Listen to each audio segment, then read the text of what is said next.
Evening, everyone. Looks like we're live. How is everybody? Hi, Kylie. Good to see you. Welcome back. Ooh. I don't know if my volume is just really low or the game volume is just really low. Anyway, if things are quiet or somehow too loud, one way or the other, please do let me know in the comment in the chat. I'll try and fix it.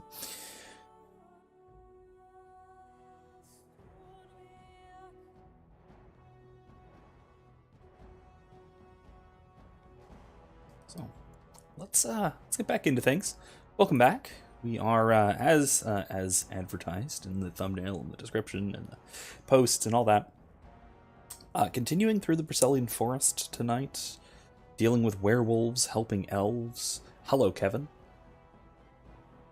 Kylie says that it's good that Kevin made it. I have some orange cinnamon tea. Ooh. Kylie says the soundtrack sounds amazing. Yes, I love so much of the music from the Dragon Age series. It is phenomenal. While I can say some really good things about Mass Effect's music, like the real uniqueness of the first game soundtrack, like the soundtrack from Mass Effect 1 is I mean, unique is the way to describe it. There isn't really much else that has the same futuristic feel as the Mass Effect 1 soundtrack. That said, the individual songs, the individual tracks on it, and just the feel of almost everything, werewolves, in the music from Mass Effect 1 is pretty forgettable, sadly. There isn't a lot that really stands out on its own, whereas 2 has some very, very good tracks.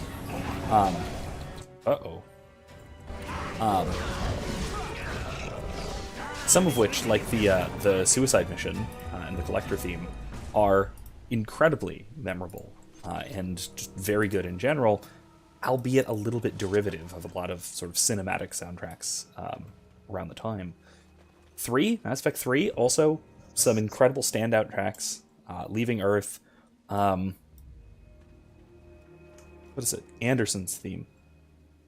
Anderson's theme music, the one that plays right near the end of the game, is just amazing. That said, it's only a few tracks. Whereas Dragon Age really doesn't miss. There really isn't any music from the Dragon Age series that isn't really good. I'm gonna actually put a link in the description.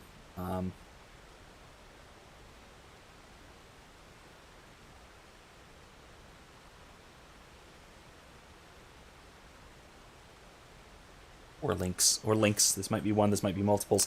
And then also probably in the Discord somewhere, if I remember, or if I don't, remind me, at some point, for some of the little ambient musics in Dragon Age Inquisition, which will be a long, long time before we get to this, so I don't want to have to wait until then. Ooh, Hala. Interesting. Hello? Hi. But it's the ambient music that I particularly love in Inquisition is the Tavern Songs. There's a lot of these songs which just play in the taverns, that are sung by an in-game bard, that are or minstrel bard. I'm not sure technically. There is a technical difference. But they're just sung in the taverns, and there's slightly different versions wherever you go in the game. Some of them are in English, some of them are in French. One of them is sometimes in German, even in the default English translation of the game because of regional differences, which is just really cool. And they're so delightful, and they're so in universe, and they have such a great, they have such an appropriate feel to them. They feel like little medieval tavern songs. They're wonderful. Did that work? Oh, No, looks like we got turned around in the Wait. fog. We are back at the beginning of the path. The forest, it seems, does not wish us to reach wherever the path leads. How protective. Yep, we got lost in the fog. That's typical. Very magic. Kelly says the tea tastes sweet, but there's no sugar or any sweetener. Yeah, there's a lot of like citrusy teas that work really well like that. Also berry type teas are really good like that. I have a great blueberry tea. I think I got it at the state fair. I still have some, I think, unless I might have finished it. But it's really, really good for exactly that reason. Kevin says hugs Kylie till a jelly is produced. Yeah, that's fitting. That's perfectly fitting. Actually, I'm going to scoot this forward a little bit to there. Whoosh.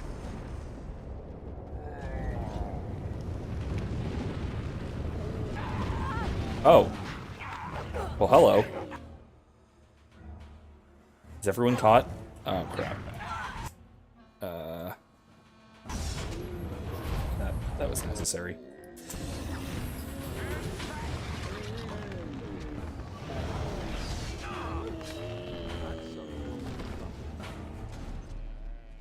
The firestorm really helped. Otherwise, that would have sucked.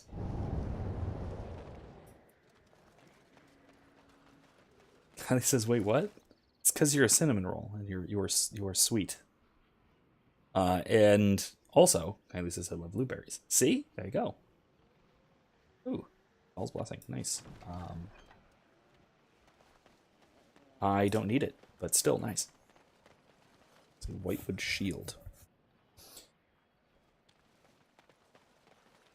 I don't know if it's the same thing, but white waxwood is such a nice material.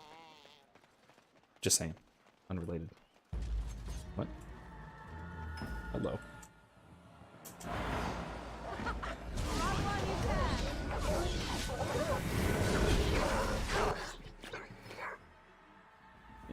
It's done.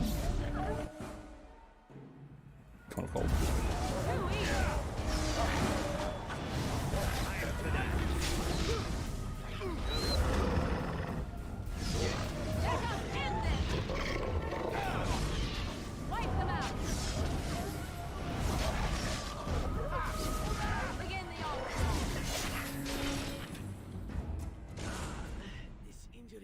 To go away quickly.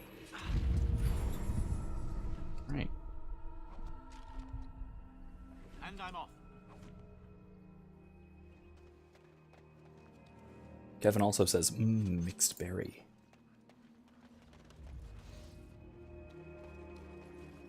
I agree. I generally like mixed berry, whatever flavor that is. Don't care. Whatever variation of mixed berry there is, I usually like it. It's my favorite juice of Saoirse's to steal. Please, help, listen. I am not the mindless beast I appear to be.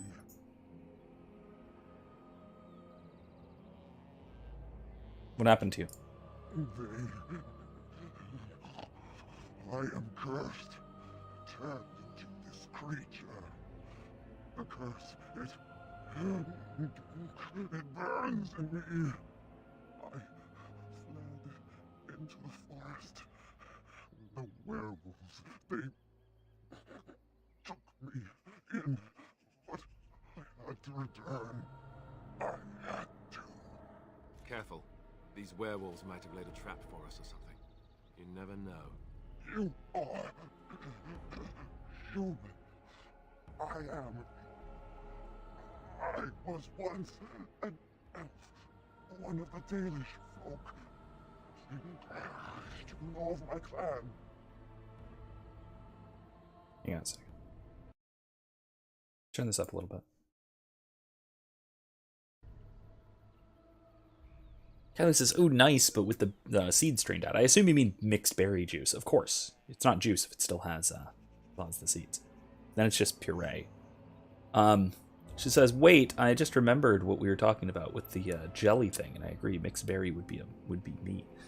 Yeah, I really like like, mixed berry jelly is odd, but I could go for it. I will always be partial to my grandmother's blackberry jelly. Jam? Jam. It contains the whole fruit, so it is jam, technically. You get the idea. Still wonderful. Also, worth noting, I'm using the incense cones again, because it is approximately 80 degrees out. I cannot have the window open, meaning it would be somewhat dangerous and probably set off the fire alarm if I had my regular incense going. Unfortunately. This is not Small Bean Werewolf. This is... Why would you lie? That's awful. Your keeper Zacharian is the one who sent me here. Why would you lie? The keeper sent you? Then you seek Witherfang. I do. Have you seen him? I have, but it is not what you think. But there is no time to explain.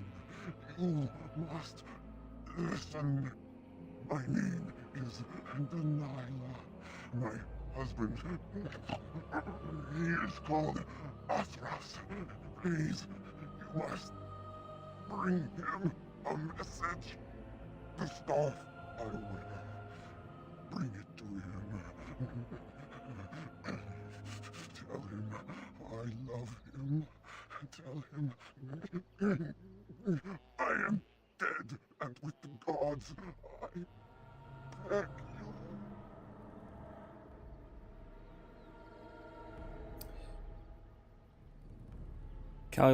Kevin. Why do I think Kyle? Kevin says, I feel like we've discussed jelly before. Oh, of course. We rehash every food topic around here. Yeah, Kyle says blackberries are definitely one of my favorites. This, as it happens, is that blackberry wine that I've mentioned before. It's that unimaginably cheap bottom shelf Arbor Mist wine that actually is very good. It's the blackberry one. I recommend it. It's very good. Spoke to Athras. He worries about you. I want him to be at peace. He is a good man. Please do not let him suffer thinking of me. Oh, the pain. The curse is fire in my blood. Please, hand it for me. Hand it quickly.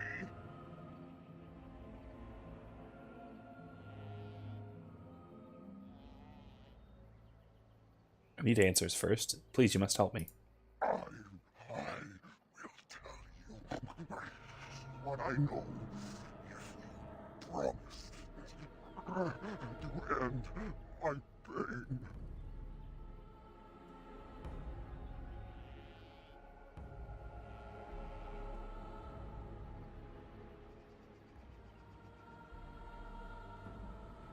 No, I can't promise that. We're out here to help to cure the werewolves. At least hopefully. If we defeat Witherfang, then that's presumably would mean we can cure them. So no, let's not. Then I will end it myself.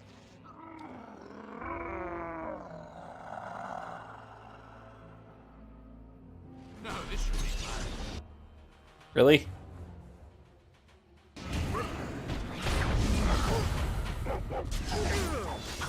Okay, guys. That was not... Way to go ham, Alistair.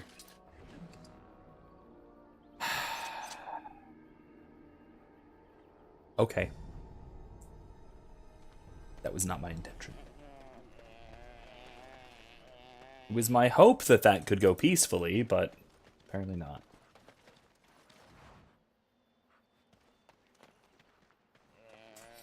Yeah, let's see what else. Oh, this is the way we came in. What? No, it's not. Oh. This is odd. Yeah, this is, I'll have to try it. We'll have to find it. It should be available just about anywhere. I usually just get it from the you know, in the grocery department of like Winn-Dixie. they have it. At least mine does. It's unimaginably cheap too.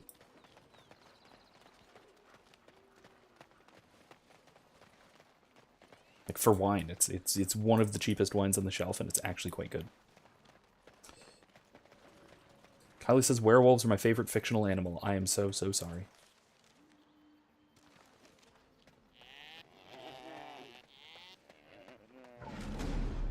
Oh, hi, bears. And I'm off.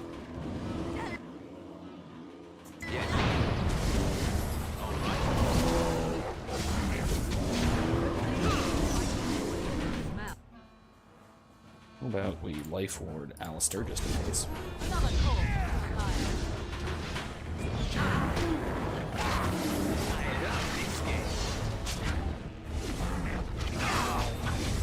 Nice.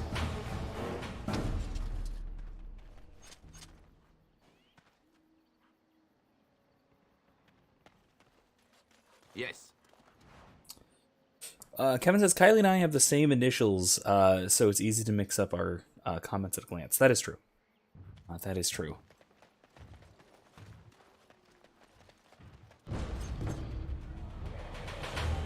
Ogres. Also interesting. Let us end this! Let's just...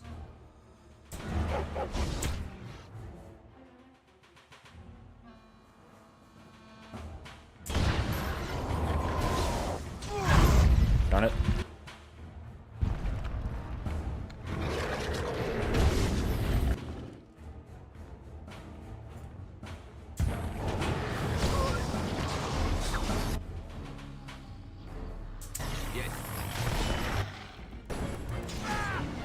Nice swing. Not enough.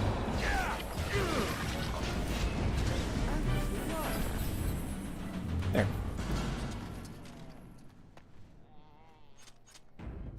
Let me save real quick. Kylie asks, "Is it really sweet?" Yes, it is a sweet. It's a sweet semi-sparkling. It's a sweet semi-sparkling wine. It is a grape wine, but with blueberry flavors. I don't know if it's actually like made with not blueberries, blackberries. I don't know if it's actually made with blackberries or if it's flavored afterwards, but it tastes. The blackberry flavor to it is subtle enough that it's probably brewed in.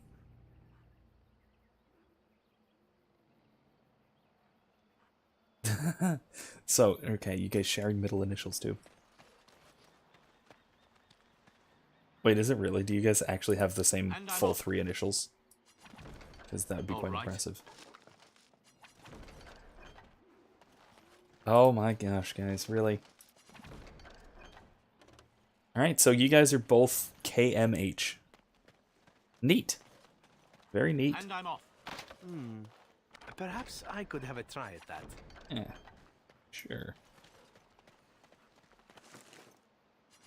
Let's get a bunch of basically everything we can here. Quick save. This is going to be a horrible mess, so here's what we do. We plop down an Inferno and a Blizzard.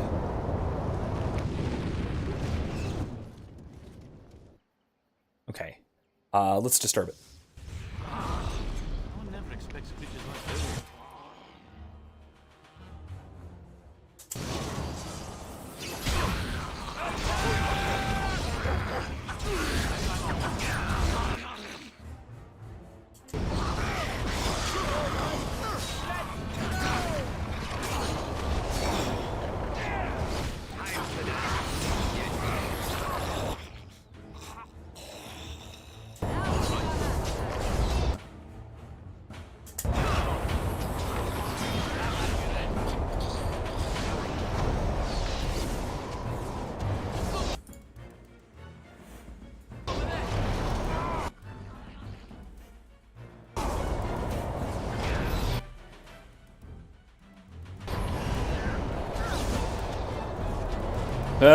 No.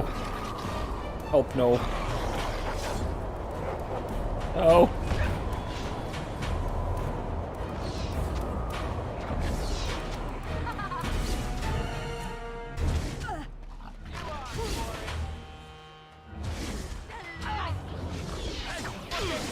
Ooh.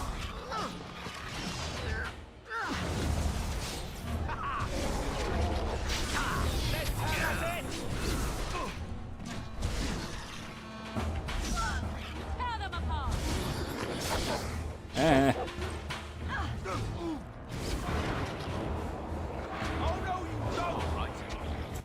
Crap.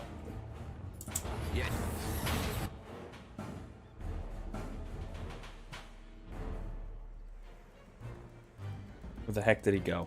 Oh, there he is. Darn it. Darn it, Morgan.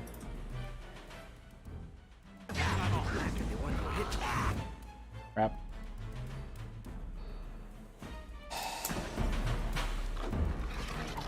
Let's make this quick. Let's have at it.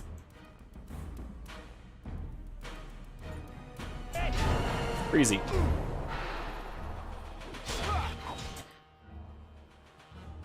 Is that the best you got?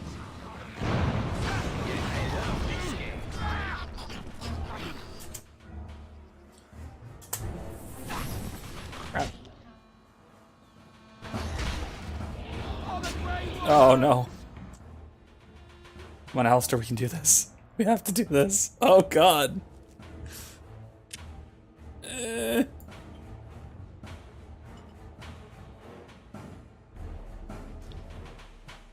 Shield pummel. What? Yeah! Oh, you'll pay for that. Okay. Shield bash. Really? Over.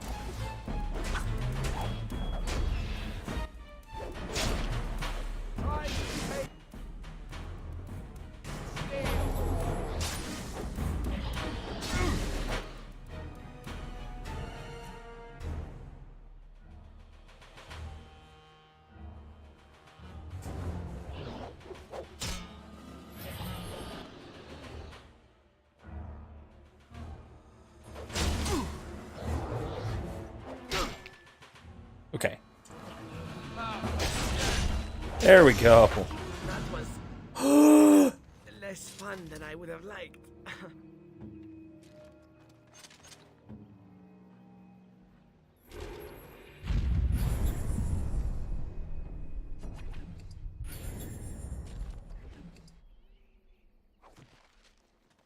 That was ridiculous. Well, I actually got it the first time, though. That's new. I don't usually get that the first time. Oh my god, that's... Whew, that was close. Alright. Got him. Anyway, let me go back to the chat, now that that's handled and dealt with. Whew. Jesus. Oh god. Okay, so they're plotting against me to change their names to KMH, both of them. So you've got Marie and Michael, which are basically equivalent, really. Basically equivalent. Oh, let me quick save again, because that was really close. Conspiring to mess with me. Oh, this is going to be a thing. So let me read some stuff off here. So that'll be fun. Kylie says, wait, what just happened? I just now noticed there was some stabby going on in the game. Yes, that was a very, very difficult side boss type thing. Some kind of powerful undead called a Revenant. Kevin says, we're the coolest. It's crazy how things go that way sometimes, like Destiny.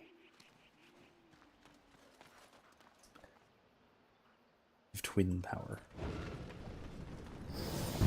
Oh, hi. Hello, strange fellow. Let me just go steal your elf root. Let's see about... Nope, nope, stop. Stop. Don't want to do that yet. Until I know I can't actually get it from the guy. Mr. Hermit. Let's see what he's up to. Oh dear, oh dear. Not a werewolf, and not a spirit even. What are the woods coming to? Man hiding in the forest? Who are you?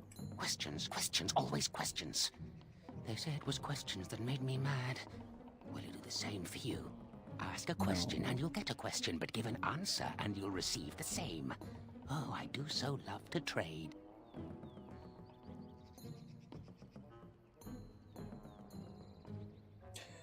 I really just want the Grand Oak's acorn. No, that is not a question. And if it be an answer, it'd be an answer to a question I've not asked. Have you no sense for the rules? Be cautious. This is no ordinary madman. He has magic. I can sense it. Powerful magic. Oh, great. Fair bringing mages to a guessing game. Will you play by the rules or not?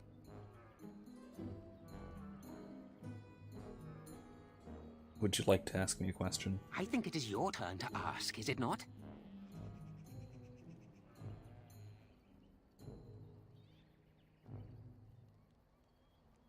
Do you have the Grand Oak's acorn?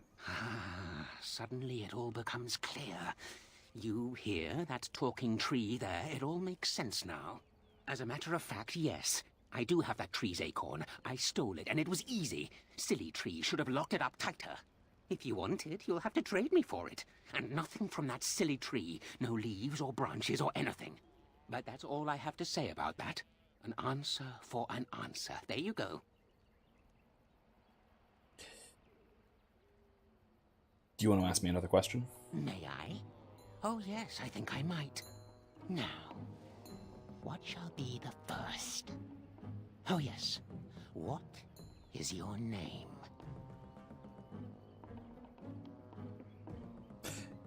I don't think names have any power over mortals in the Dragon Age universe, and being a mage, I would think I would know that. Bailey says, I love how we're literally name twins. Not literally, it's not the same name, just the same initials. Calm down, guys. But our personalities are on completely different spectrums. That's also true. Alright, Madman, you can call me Dalen. So you claim. They sent you, didn't they? But you're too tricky, and you're trying to fool me. Well, I'm onto you, just so you know. But it is your turn to ask now. Ask. Ask away, I dare you. How do I enter the center of the forest? It's where the wolfmen have their lair, but the trees will block the path. There's a way to fool the trees, of course. Trees are thick, wooden things, after all, easily fooled if you know how. And you know how, don't you? Oh my, no, that's quite a question. I think that answer deserves something a little extra first, don't you? I stole something from an oak tree some time ago, and it won't stop pestering me for it back. Would you be so good as to turn it into firewood or something equally dead? Talking about the rhyming oak. You know of it? Good, that makes this much easier. Yes, that's the one. I'm not going to kill some oak tree because you asked me to. It's up to you. Yes, indeedy. Your choice. Time to move on now. Do you want to ask another question? I think it is your turn to ask, is it not?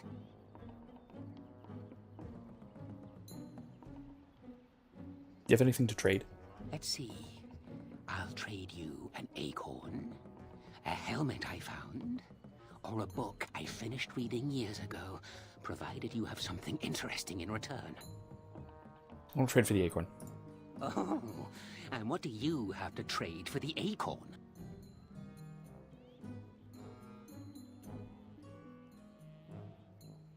How about a book? A book, eh? What sort of book?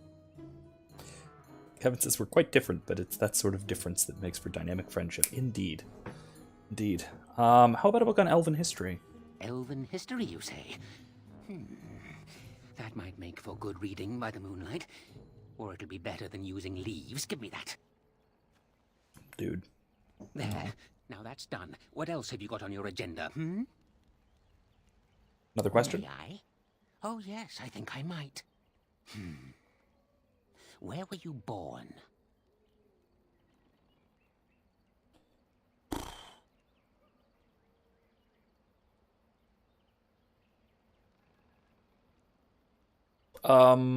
Let's say High Ever, part of the East.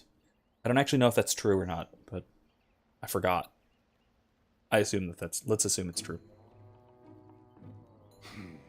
So you say, fiendishly clever of you to maintain this facade for so long, but I will see through it yet. Mark my words. But it is your turn to ask now. Ask. Ask away, I dare you. Small bean and Apache attack helicopter. Naturally. I'm sure that's what I don't want to presume, but I'm just going to presume. Let's trade some more. Oh, yes. Yes. I still have that old helmet and the book. How about a book? And what do you have to trade for the book? Gold coin. Coin? What possible use could I have with coin? Do you see a money changer about? Never mind. Well, that's your I'm business not going then, to trade isn't my it? quest items. I still answered your question, and now it's my turn again. I should go. Oh, I see. You're going to report to them now, are you? Yes. Fine. Goodbye.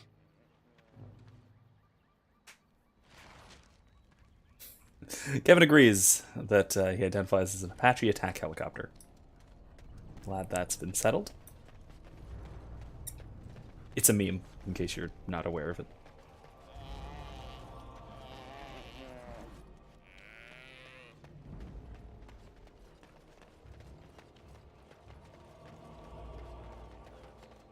Alright, let's go back to the Grand Oak.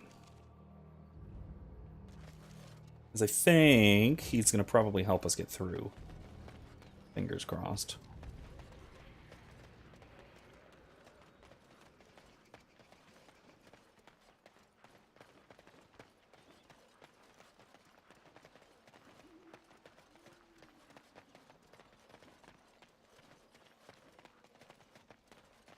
Hopefully he can convince the trees to let us through. Which is one of the more ridiculous things that this game has presented us with. Talk to the rhyming tree and he'll convince the other trees to move aside. They make... oh, that's menacing. Small bean and an Apache attack helicopter. My core audience. And my mostly silent wife. My acorn is still gone, so I pray to thee.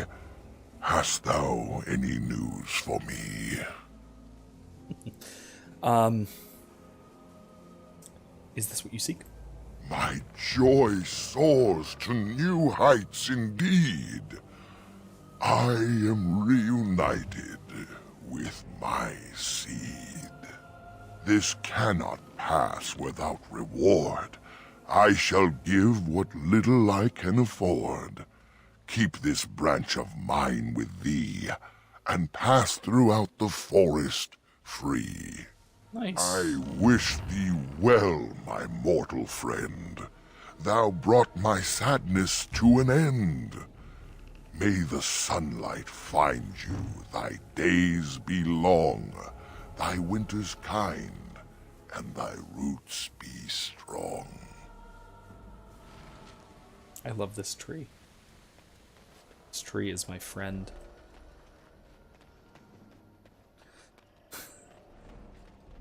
Oh my gosh.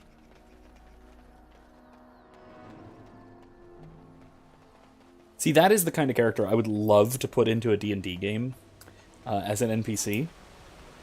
But I can't rhyme that quickly on command. So, especially improv'd. So I really couldn't do it. I don't think I could do that effectively. Unless I wrote down a bunch of rhymes in advance. But, I mean, you know, player characters don't exactly go off of a pre-selected script like you have in a RPG video game. So, I don't know if I could do it. I kind of doubt it. Scoot a little. I don't think I could do it. I want to. I really do. That would have been oh, man. Erica, I think you're watching, right?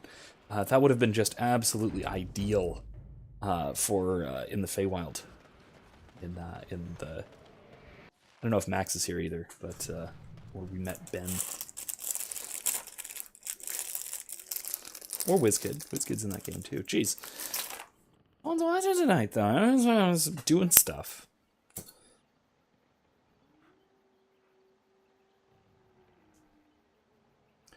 Hit another cone.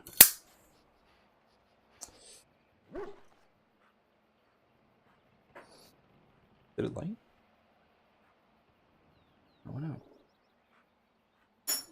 Guess it went out. Try this again. Sorry. Here. As you know, I do enjoy a nice fire.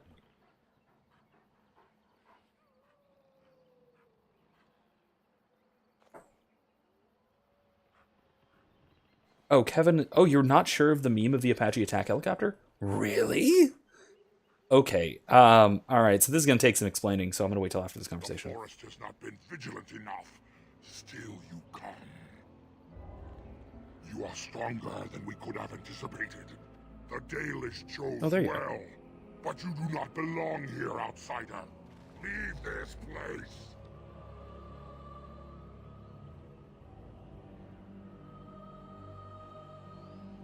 Why won't you let me try and settle this dispute? You are sent by the treacherous Dalish to kill Witherfang. I will not stand by and allow that to happen.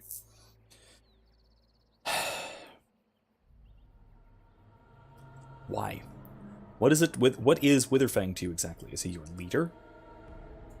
You know nothing about him. And I am not about to enlighten you. Why not? You are an intruder in our home. You come to kill, as all your kind do. We have learned this lesson well. Here, Witherfang protects us. Here we learn our names and are beloved. We will defend Witherfang and this place with our lives. That's not... No. Guys. Stop, guys.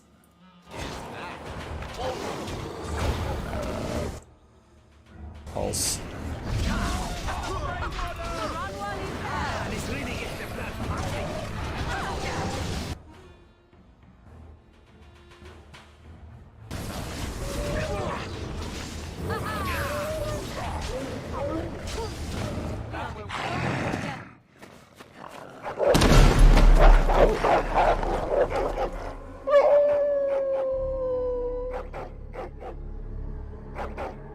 Oh. Yay, werewolves. Kylie says, so basically the equivalent of, well, if you don't know, if you don't know, I'm not going to tell you.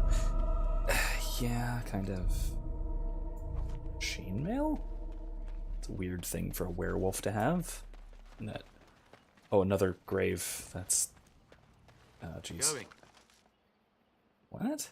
Next demon statuette. Who's that for?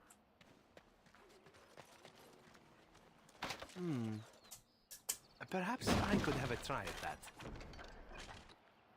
Yeah, maybe you could. Try this one. Yeah. Alright.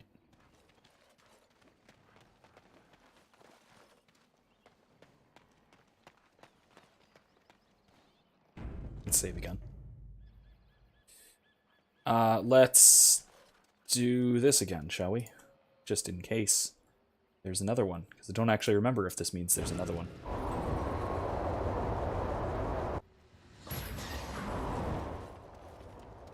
Alright, warding runes, disturb.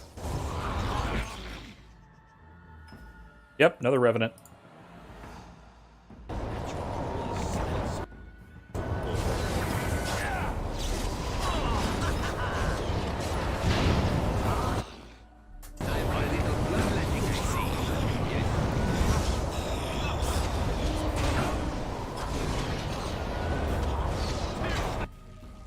Did I turn off my...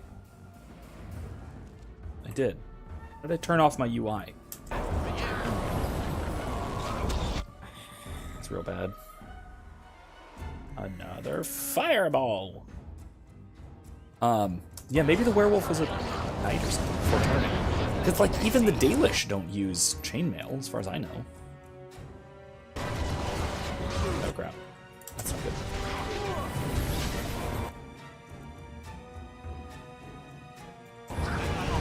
Prison. Ah, bad. Kill everyone.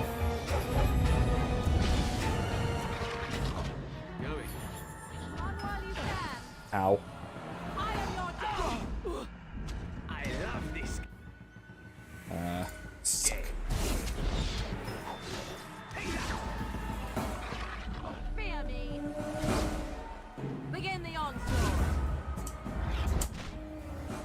Let's go.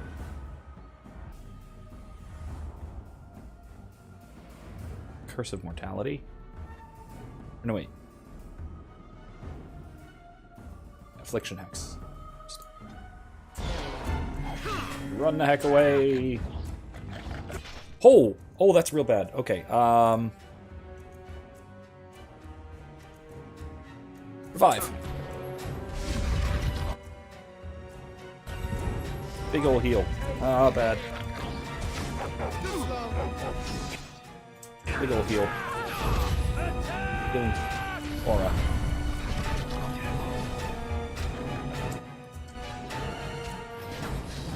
Ow. Crap. Not again.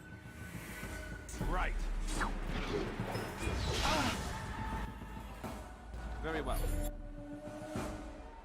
Wait, no. That. No, wait, no. That. On it.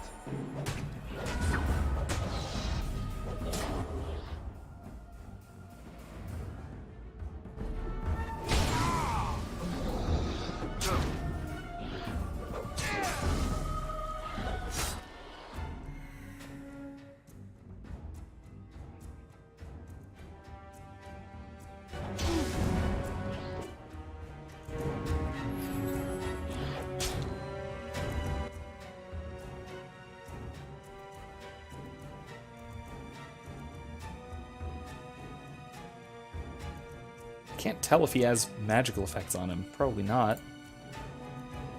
Worth a try, though.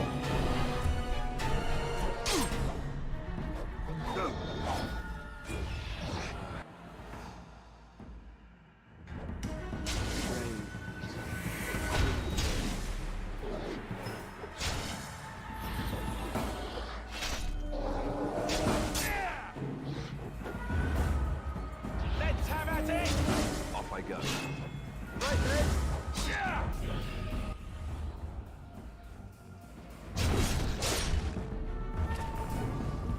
Should be feeling that We're for on our several way. days. Okay, that was awful. Alright. Huh. I did it. I did it. Okay. So. Anyway. That sucked. Keeps dying. Anyway. Attack helicopter meme. So. Those of you guys, if you don't really... Save. Maybe it's gonna have to... We are invaded. Intruders have deceived their way into the forest's heart. Fall back to the ruins. Protect the lady. Lady?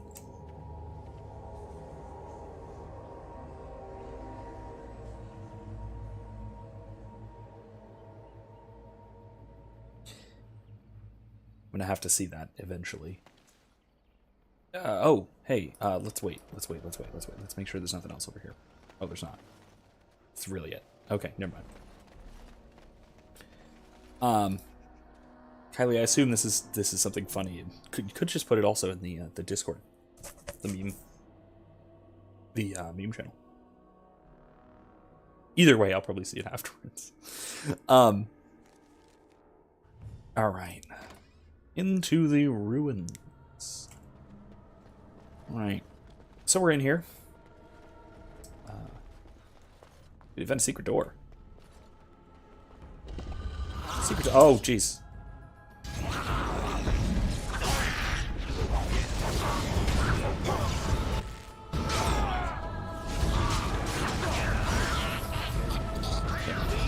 Ridiculously awesome. Jesus. Love ladder. Okay. Interesting. There's a bunch of those love letters. Yes.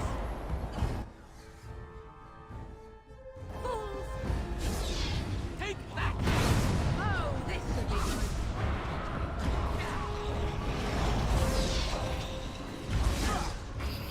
All right.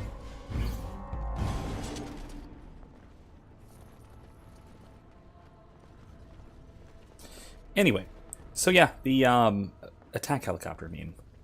So the it was initially a short version. It's a gender identity, I guess you'd call it, to select on autofill forms. Especially when Facebook started to go wildly overboard with the selectable gender identities, instead of just having an other field or something, Facebook felt it necessary to include a selectable form with, I think it was like 48 or so individuated gender identities,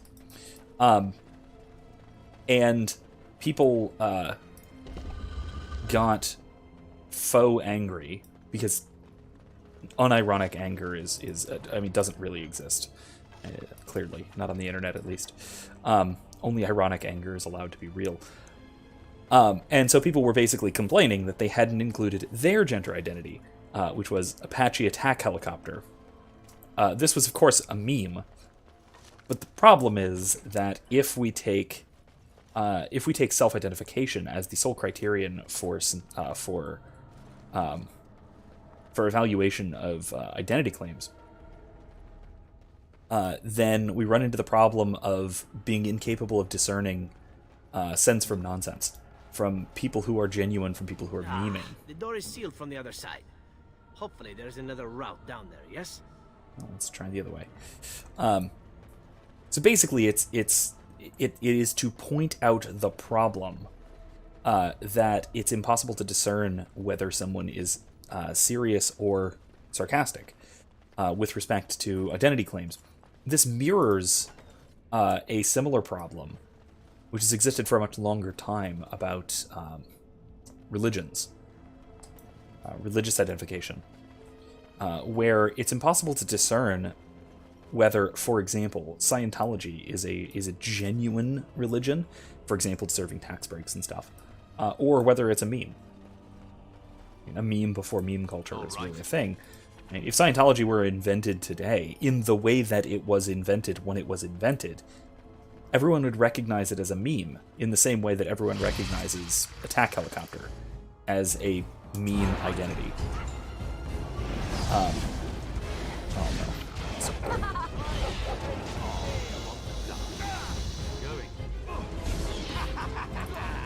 Fireball.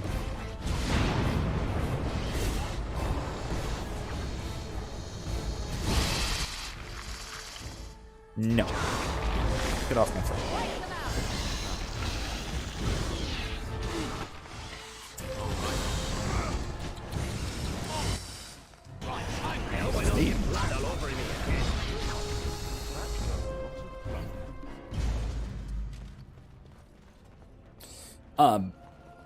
And I mean, really, if you look at the history of Scientology,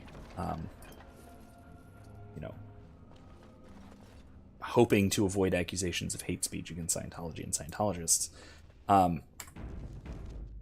it was invented by L. Ron Hubbard, who was a science fiction author. It was based on one of his science fiction novels, and it was founded on the basis of a bet. That he actually made a bet with a friend of his, I believe a fellow author, and his friend bet that he couldn't make an official religion based on one of his novels. Yes. And it was a bar bet. It was like, I think they were betting drinks. This becomes especially funny because you can in fact go to the bar where they bet in Clearwater, Florida. And it's something of a pilgrimage site for Scientologists. The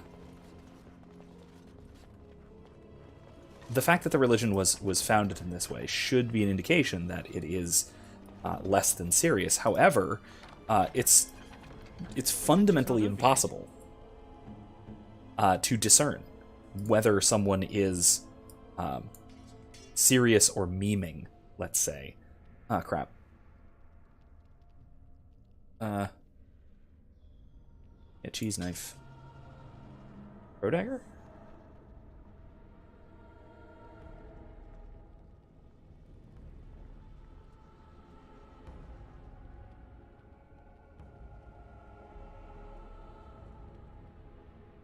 Yeah, no, that's still better with the enchantment. Alright, whoops. Oh, right. Always ready. Let's...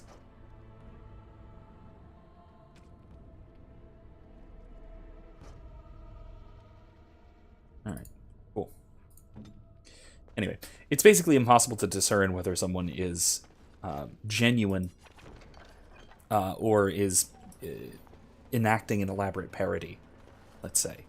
Or what we might say today is doing it for the meme.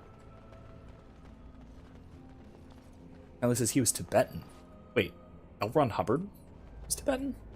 What is this? That was uncomfortably close if you're wearing headphones. Especially relatively high fidelity headphones. Big. Yeah. That's like right here. Yeah. Anyway, Kylie, you're from a little bit further away from Clearwater than I am. I am from basically right next door to Clearwater. So I grew up in the vicinity of Scientologists, and they are very creepy folks. Explosion.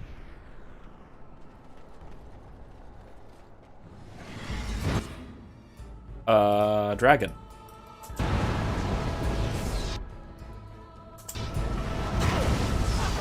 Another explosion. Alright, let's fire Drake.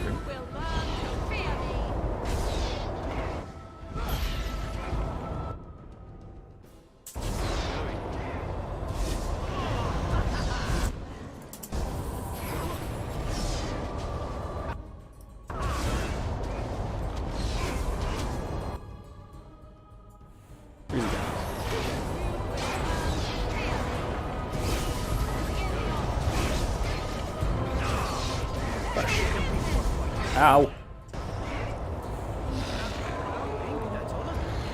Got him.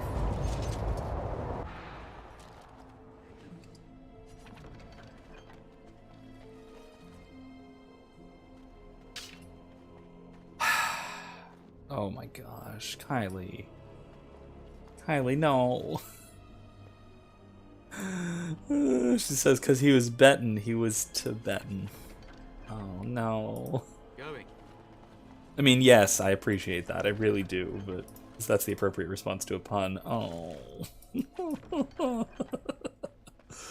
Oh, that's phenomenal. That's wonderful. I love it. I hate it and I love it. Oh, another one? Really? And I'm off. Heal up. There's more. Why don't...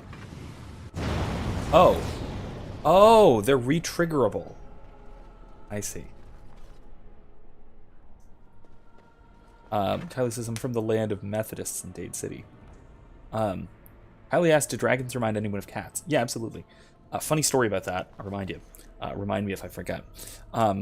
Kevin said, I had diversity training at work today. It was the best.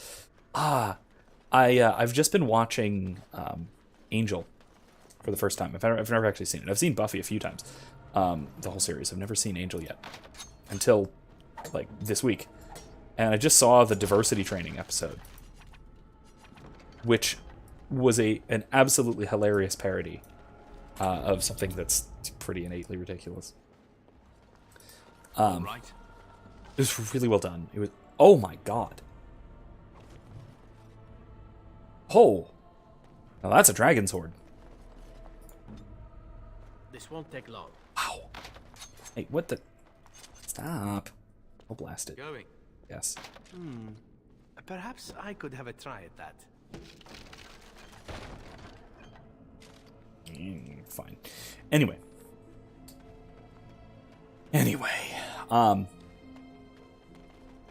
Yes, dragons are very much like cats. Temperamentally, at least.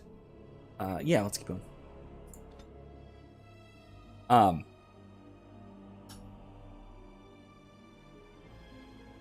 Anyway, I would hold that that Scientology is a fundamentally unserious attempt at religion. But that's because I'm very much a snob or an exclusivist or something about such things. Maybe I'm just Catholic. Kevin says they told us they had to be nice. Oh, no. That's terrible. It is, genuinely.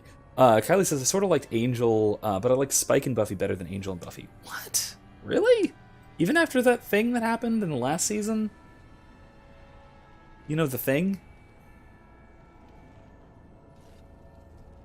You know the thing, right? You know the thing, right? I don't have to say it on stream. The thing? Because that's, that really recolored my vision of Spike. I say recolored because it just basically just reinforced what I had thought about him since season 1, but hadn't really noticed since, or not season 1, when he shows up in 2, whatever it was.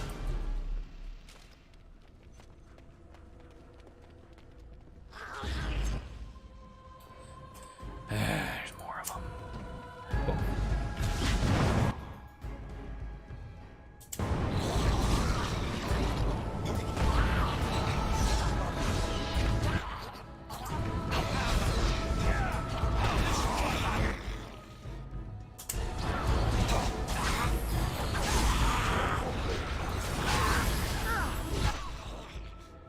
Oh, that's not good.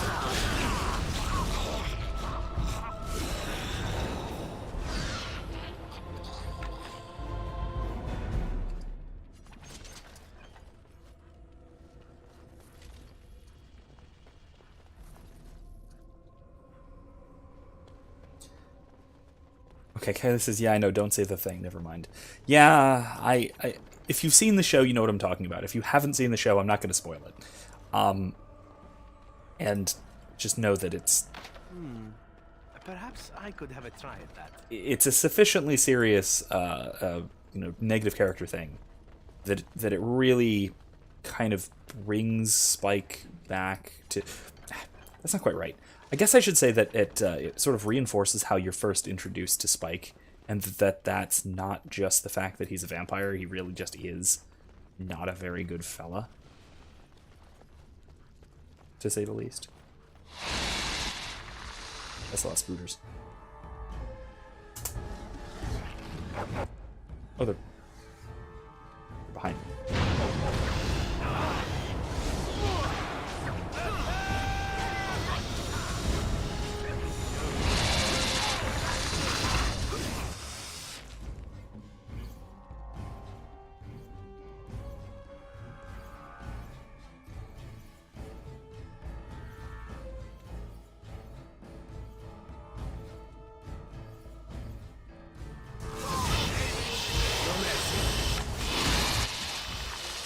Not again.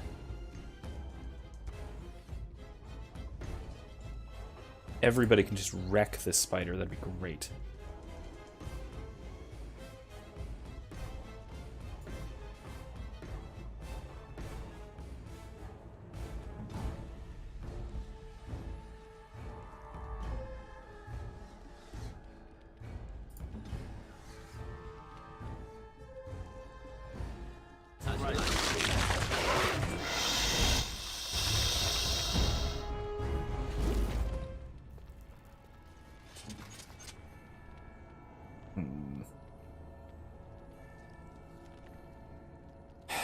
Just burning through the injury kits here. It's awful. Alright. Allie says, I was thinking like when they got along more, and he was one of the only people that stood with Buffy when literally the whole room of Slayers and her closest friends turned on her. That's true. That is very true. Before. He was on a redemption arc, but he just couldn't stick the landing, let's say. Although I don't know how to feel about Buffy and Riley. Never liked them at all together. At all. In the least. My least favorite... Honestly, just my least favorite arc. Not just my least favorite, like, Buffy romance. Just my least favorite arc in general was the soldiers thing. With Riley. He's better when he shows back up and he has a fiancé? Wife? Whatever she was. Kevin says, which is a better minion? A freely fanatical follower, or a thrall with compatible abilities and no self-concern? The free one, obviously. Look at Saren. Look to Mass Effect and look at Saren. Saren's relationship to Sovereign. Mummy? Mummy, no matter, son. Can you hear me? What are you doing here? Mummy!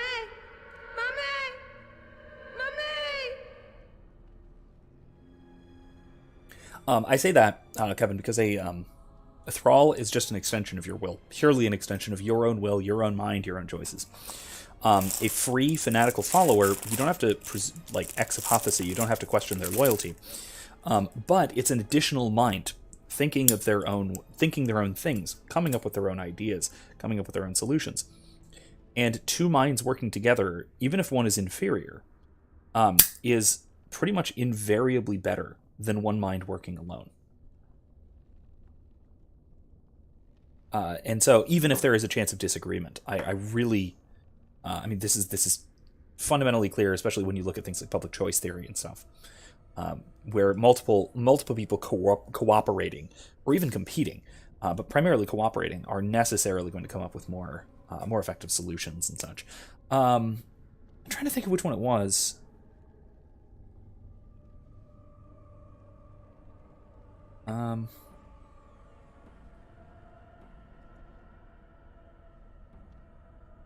I think it was one of the relatively recent episodes of Out of Frame, from Foundation for Economic Education, that I always refer to in these streams, where they brought this up and they pointed out that this was with respect to pandemic response, why free societies have such an incredible advantage over command economies, even though a command economy is capable of enforcing the dictates of the state so much more effectively, and citizens are so much more likely to comply, all of that.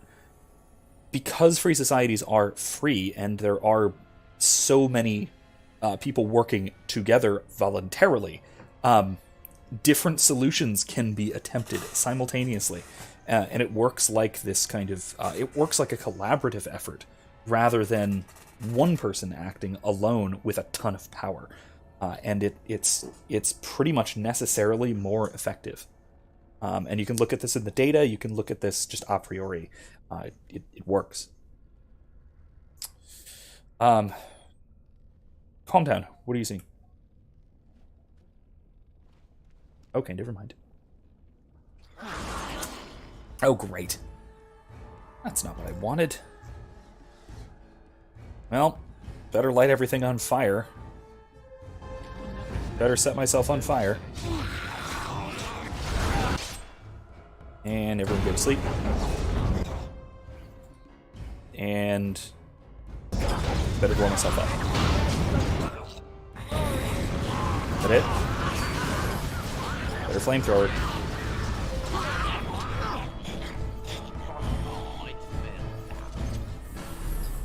That's everybody. Firestorm can turn off now. I love Firestorm. So, correction. I love Firestorm when friendly fire is off. When friendly fire is on, it's a pain. It's a huge pain in the ass. It's not even worth taking. I forget what this is, but let's save first. Anyway. Going. A tablet.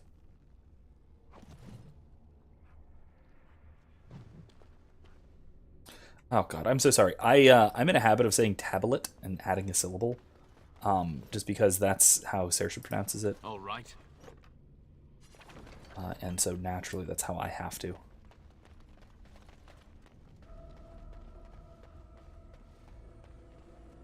Huh. Going. Perhaps I could have a try at that. Good job. 7. All right. Yes.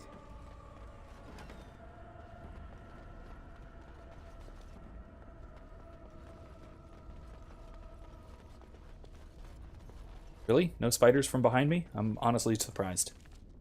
A little disappointed. And I'm off. This looks like the right way. Let's go the wrong way first, obviously. I'm gonna save, just in case.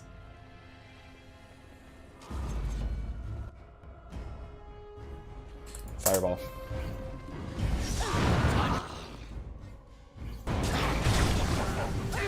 Always leave the fireball.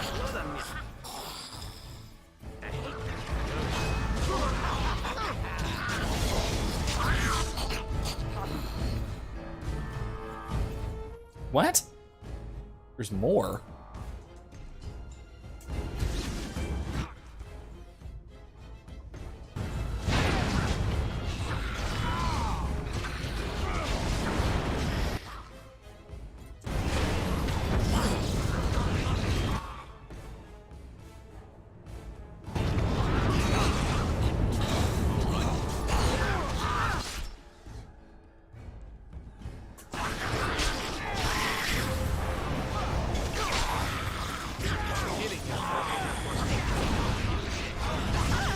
Oh crap, this is bad. It's really bad. A taunt.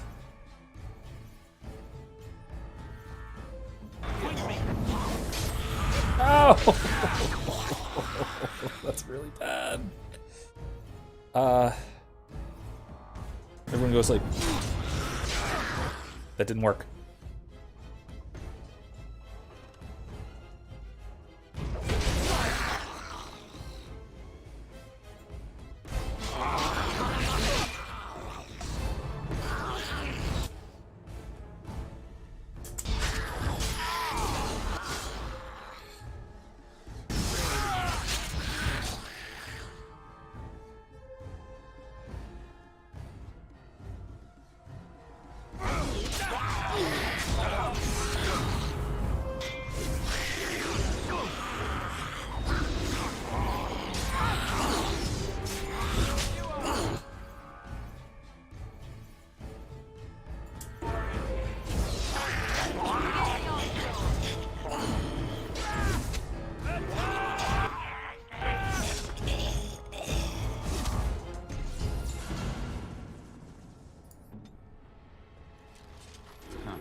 I said, what? I stepped away for a second. Now there's a battle. Of course there is. I mean, it's a dungeon crawl. We stepped into a new room, so there's a new fight. It's skeletons. More skeletons. Anyway.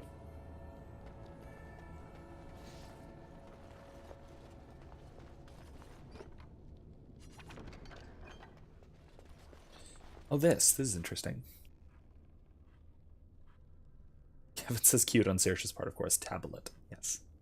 Indeed. All right. Indent on the surface of this altar in which something might be placed. Yeah, what?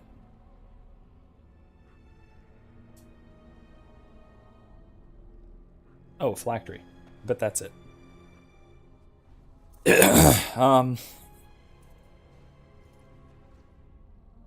Touch it. Gem is warm to the touch.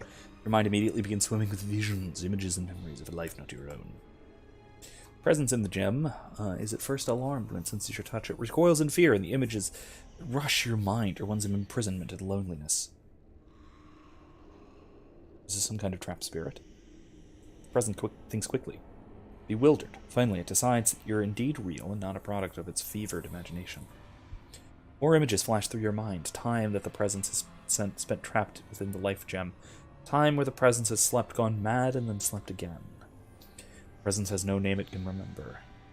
You can get the sense of elf, a mage in glittering silver armor.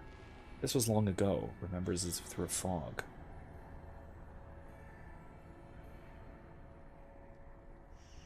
What is this place? What happened here? The images that come are slow, as the presence must think back to a time it barely recalls at all. You see a place of serenity where the eldest came to slumber and are visited by those who offer tribute to the gods on their behalf. The presence's memories of what happened there are uncertain. There are flashes of violence, war, but it's not all too long ago. None of it's clear. Was this war with humans? Presence remembers the humans. This was a time even before the humans had come. It was they who had built this place long before. Perhaps the war was with other humans. Perhaps it was with something else, something that killed both the humans and elves that were here. It's not clear. How did you end up in this gem? You see images of a great battle. Elves and humans are screaming and attempting to flee from some horrible presence. That presence was as blurry and lost to time. The presence fled the destruction by using the life gem, escaping its body. It was sure that someone would come to rescue it, but no one did. Not until now. How do I know you're not a spirit tricking me? You see faint images of a mage holding the life gem and chanting in an unknown language. There are no other memories. The presence does not know how to prove this to you. You were once a mage. See images again of the elf in silver armor, one who is a mage and warrior both. The name for the order he belongs to translates in your mind to Arcane Warrior. What is an Arcane Warrior exactly? I know that. I am an Arcane Warrior. Presence can remember little. You see images of an order of elven mages who channel their spells into their strength, fighting as arcane warriors to defend their charges. Presence could give you that knowledge that remains within it of how to become an arcane warrior. I already am. You could become one yourself or teach the knowledge to other mages if you choose. This is all the Presence have left to offer any longer. Last of its memories. In return, the Presence only asks one thing from you: oblivion.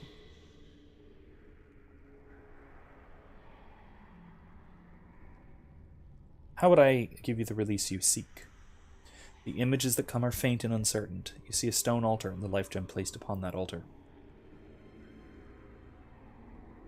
The life gem vibrates and explodes, destroying the Presence within forever.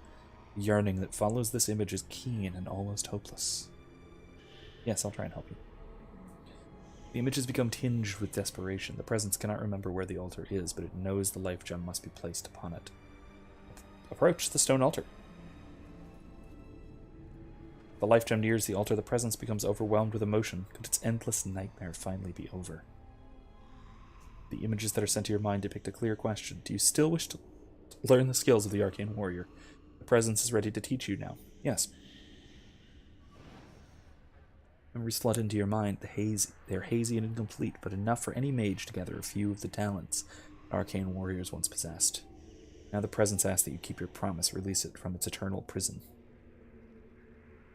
Of course. The last images of the Presence are ones of joy. Oblivion will be a welcome relief.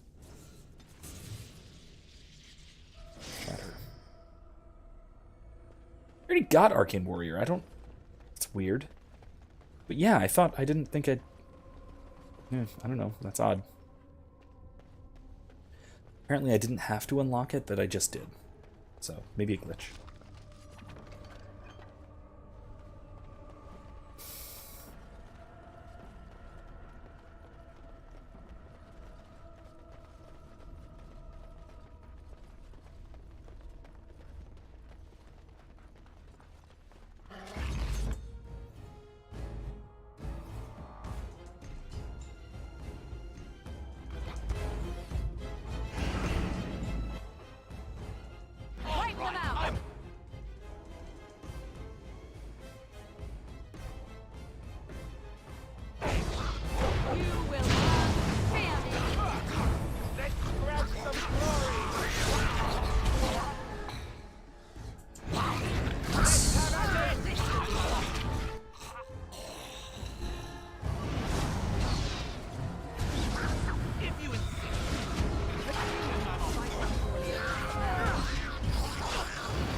And I'm off.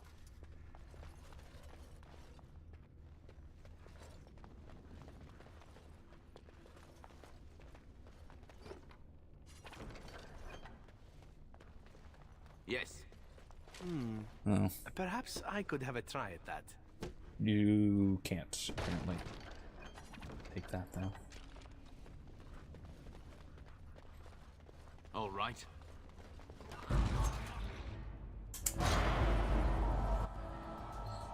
Let's light everything on fire! Oh.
It's your time to die!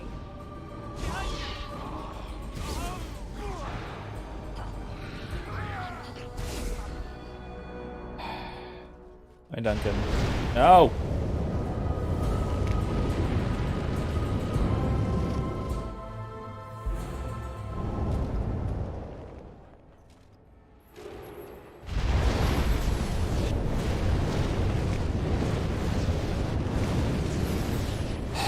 Oh no, not another one.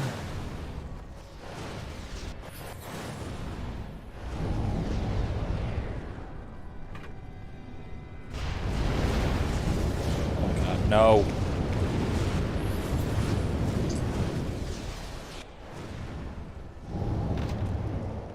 Perhaps I could have a try at that.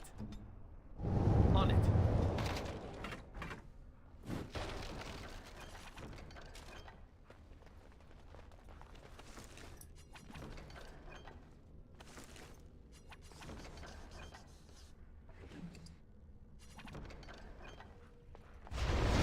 Are you kidding me?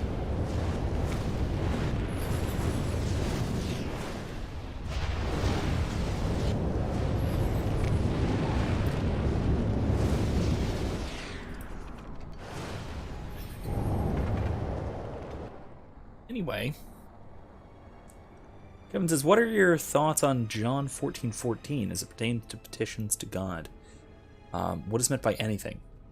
Refresh my memory. I don't know verses by number. Being Catholic, it's one of our sort of weaknesses, unfortunately.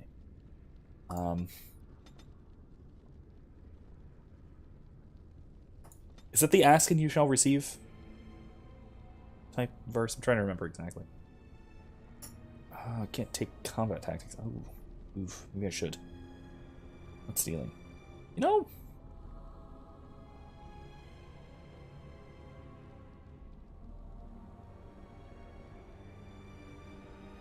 $2014?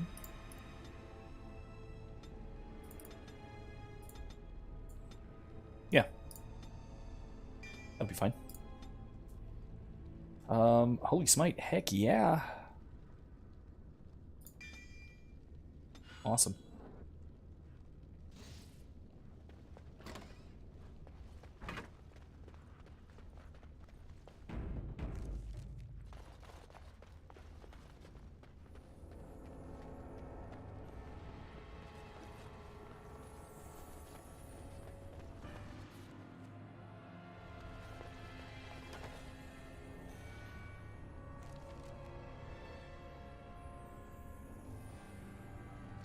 Okay, I think we did go the right way.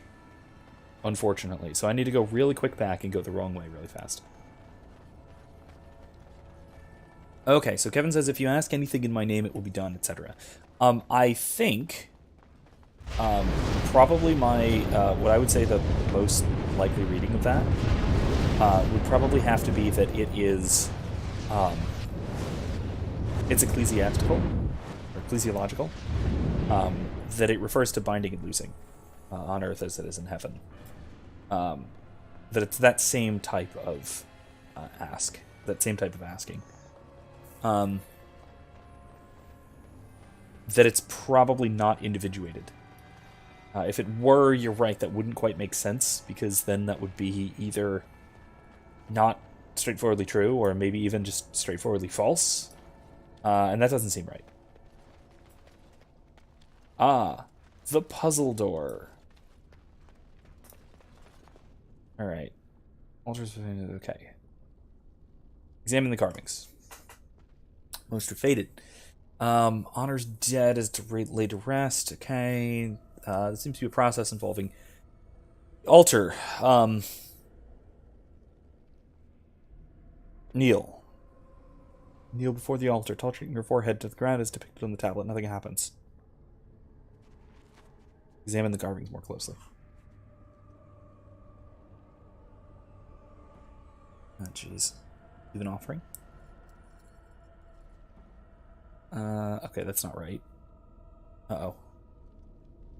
No? Okay. Fountain. There's a jug. Take the jug. Examine the water carefully. It seems normal, it's cool. It's circulated. Fill the earthen jug with water.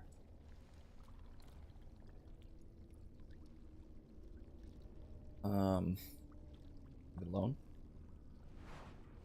And I think you're supposed to dump the water? Pour the water onto the altar, sure.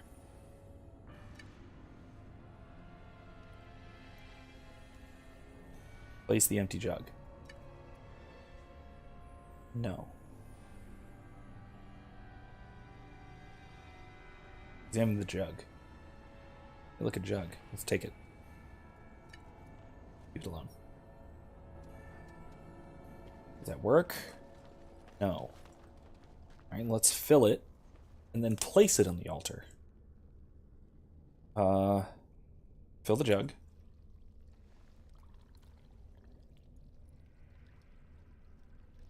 And leave the pool.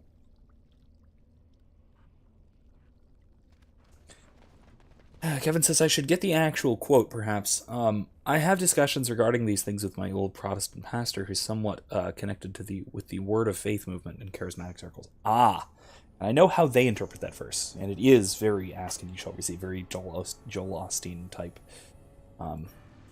name it and claim it type theology, which I think is deeply mistaken.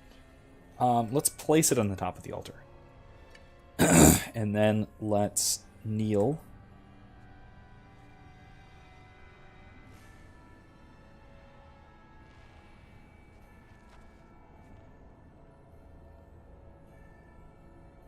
Then let's examine the earthen jug. Take a single sip. No.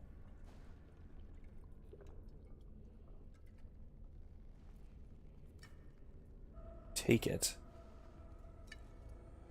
and pour it. No. Darn it, what am I supposed to do with this? Maybe it's on the door. No. There is no, like, obviously visible pictographic depiction. That's redundant, but... Huh. Oh my. Saoirse just woke up.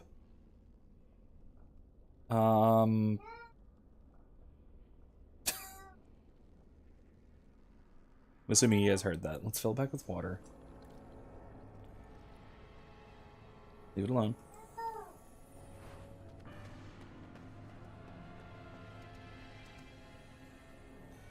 Place it on the top of the altar. Kneel and pray. Examine the earthen jug. Drink all the water.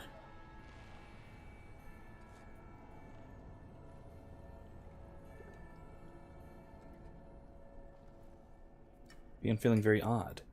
Did it work? Uh-oh. What? No!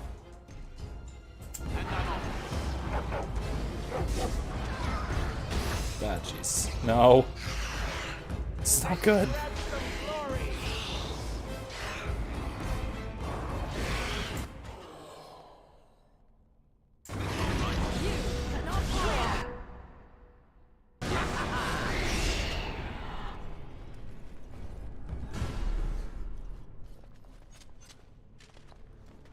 Assume that didn't work.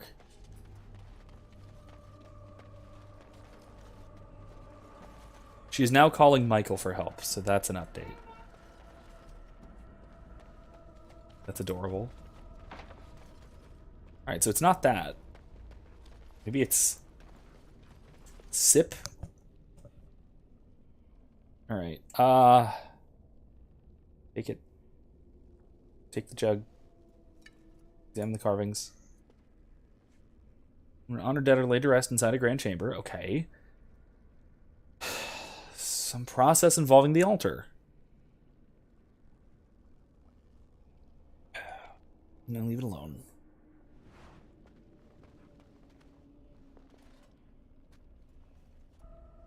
Okay. Fill it. This is ridiculous.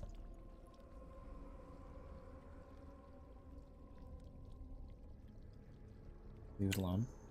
Kevin says you mentioned it's likely an ecclesiastical interpretation, and I sense that you're right on that one, but it's difficult to explain that to them without sounding like you're denying the scriptures.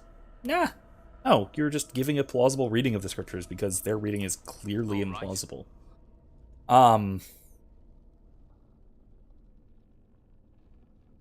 Place it on the top of the thing.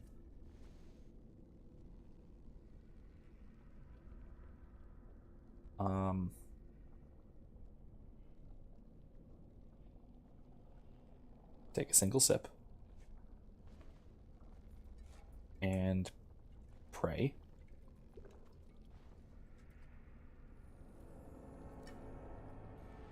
Leave an offering.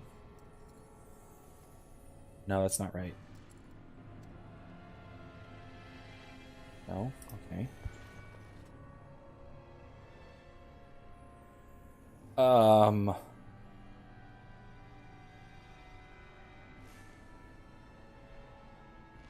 Drink it all.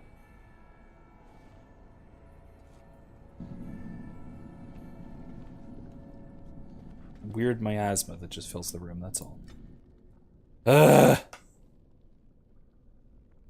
Still haven't decided what specialization to give Morrigan, so I'll wait. Magic.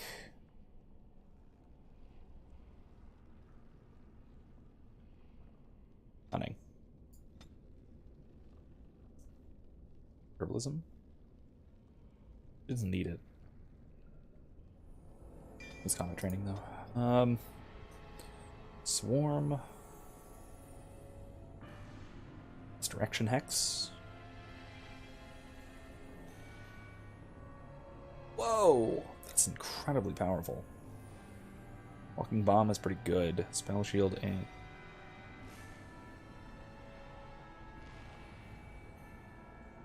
Ooh, we should do Glyphs. Now we need some AoE damage for her, so Shock. Sounds good to me. Zevran. No, don't need Strength. Cunning. Dexterity.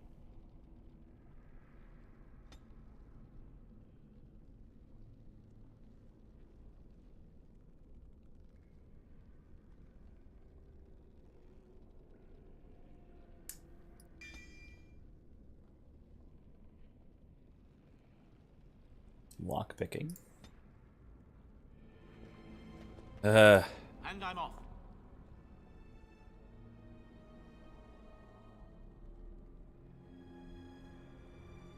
It's empty. Take the jug. Leave the altar alone. Maybe I need to Pray, place it. All right. Pray, sip. Or drink. Fill it.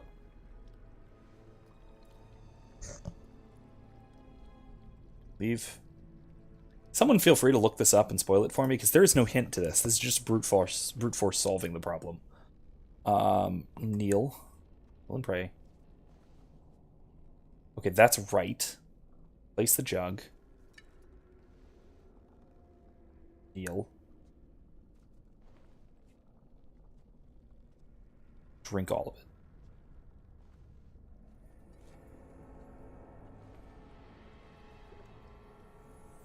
I'm feeling very odd. I think I did it wrong again. Darn it.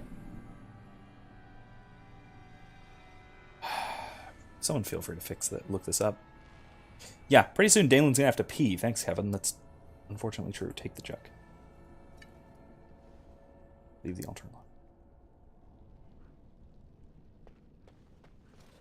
If I'm not mistaken, there's nowhere this is solved. This is explained. You're just supposed to try everything until it just works, which is the worst kind of puzzle. I gotta say, sometimes Dragon Age does great puzzles. Sometimes you get this. Alright, so kneel and pray. Sense of approval.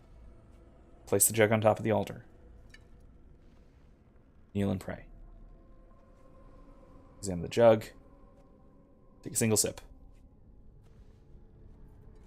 Kneel and pray. Leave.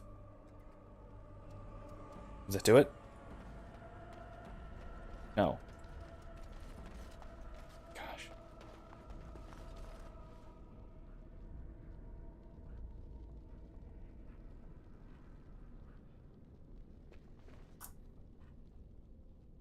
Okay.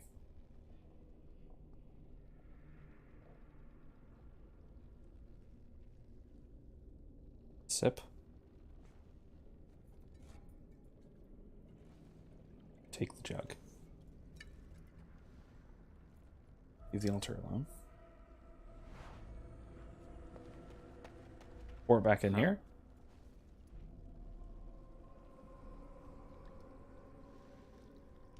Oh! As soon as the jug is empty, it suddenly shatters, the pieces falling into the pool. We did it! That was... oh God. Yeah, that was definitely one of those... there's no way of figuring out how to do it until it just works. Yeah, Kylie, basically. You just press every button until something works. That's exactly the solution, though. I hate puzzles like that. I really do. There's a ghost up there.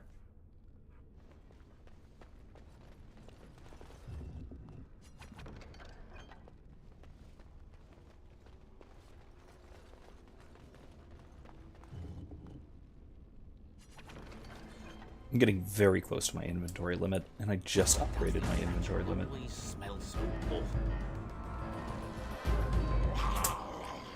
Let's freeze you guys.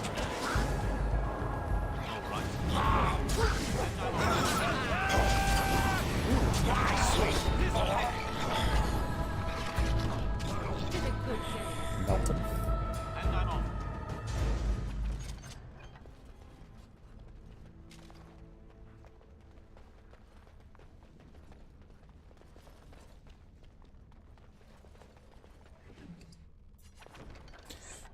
So what you do is you fill it, you place it on the altar, you take a sip, you pour it back in.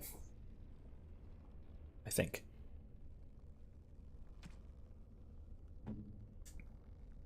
Unless that was just a crazy random happenstance as to how it happened to work properly. I'm going to give Magister Cinch to Zevran. That increases dexterity. Yeah, he needs it. He needs it, though. Dusk ring. Cunning minus strike. Yeah, that's fine.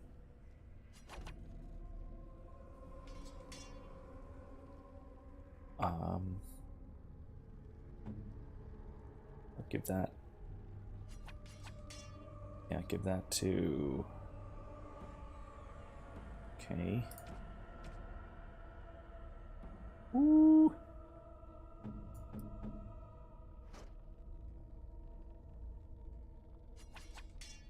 Not full anymore.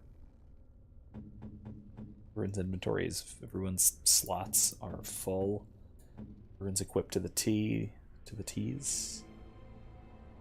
Constitution nature damage. Morrigan could use that.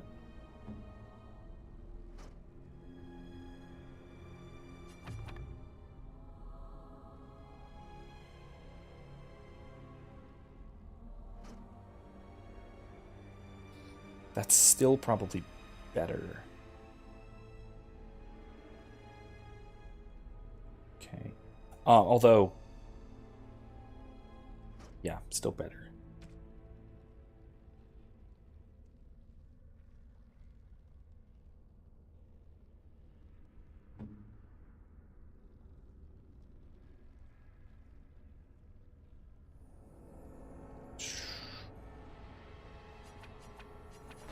Better.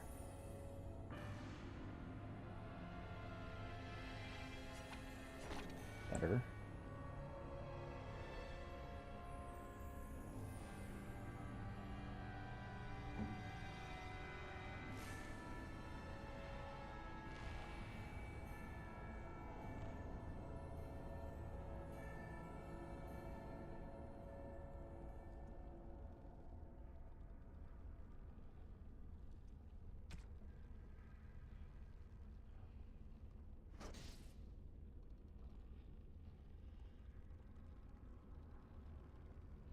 All right.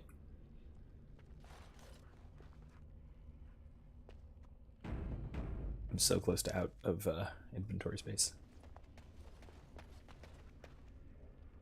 Viran Salanon, Iranala Foros.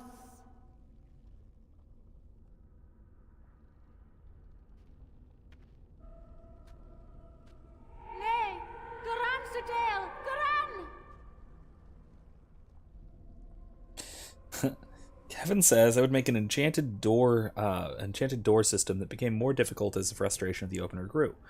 The secret would be that the less you wanted to open it, the easier it would be. There are security systems that do that. It's just based on precision, stuff like that. It's also kind of similar to variations of what I call the overthinking puzzle. Erica, it'll be your call whether I should say anything about that or not, given that we have at least one player here in the chat. It's one of my favorite versions of puzzles. Possibly another who may come back and rewatch. That does happen. But yeah, Erica, that's your call. If you want me to spoil the overthinking puzzle for the entertainment of the masses. Do you need help? Are you lost here, Spirit?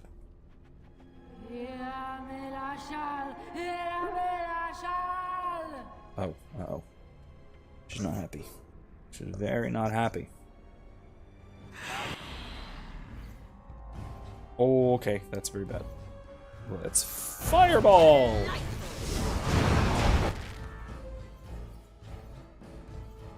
Let's firestorm. What's this?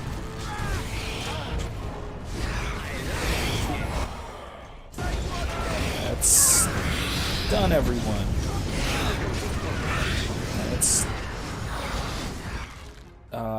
Let's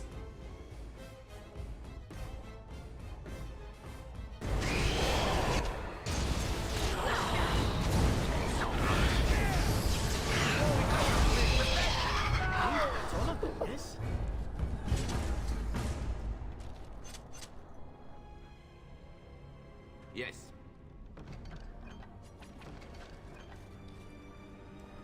Euthanira. Euthanira is a period of long sleep done by ancient elves. Can't.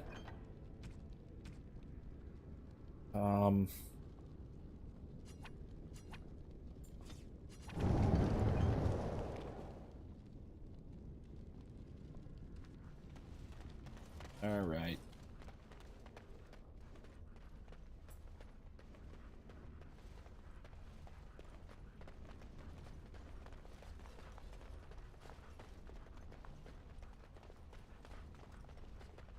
What we could do is backtrack all the way through the Brecilian Forest.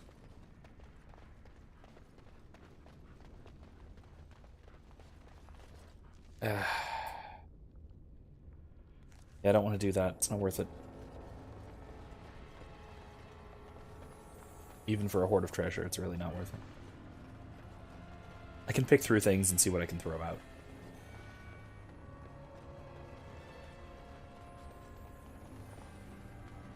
So I can technically come back here, so... Is there coins? Okay. That's fine. Oh wait, I've already been here.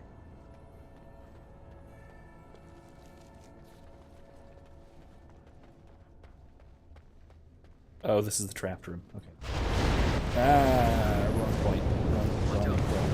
Wrong. So wrong. Oh, jeez. Everyone just run. It's fine. It's fine. We're all fine here. How are you?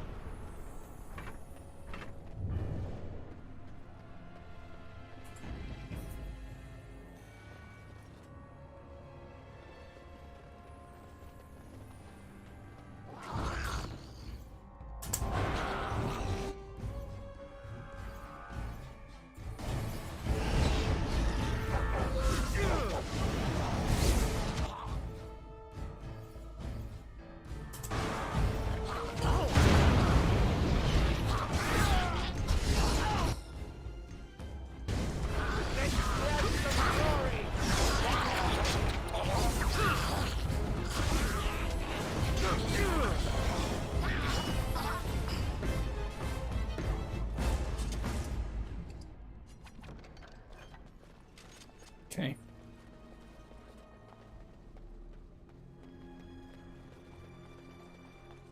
Always open with a fireball. Always. I mean, there are times when it's not appropriate, but those are very rare times. Oh, Jesus. No! Now is not one of those times. It's time to open with a fireball. Then... Oh, jeez, I can't crush in prison. Suck health.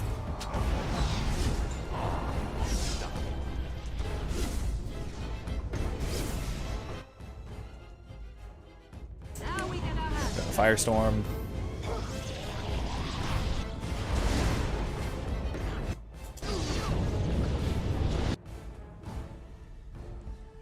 Crush in prison. Ow. Everyone. Suck health. Oh, don't need to. Nice one, Zacharian. Oh boy, Sergio wants out. All right. I do want that. That's very valuable.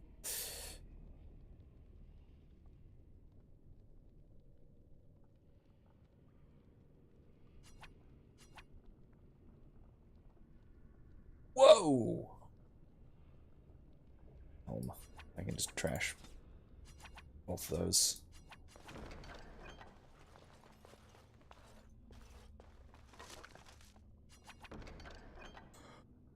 Whoa!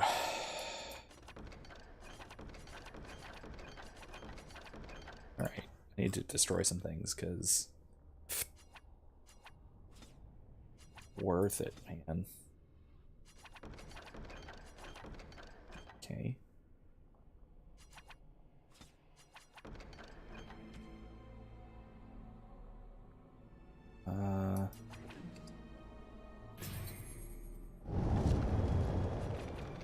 There. All right.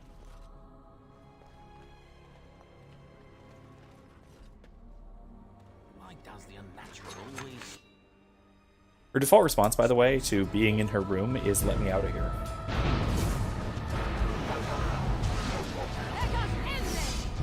But she does not like being sleeping.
Can I get that, and do I need it?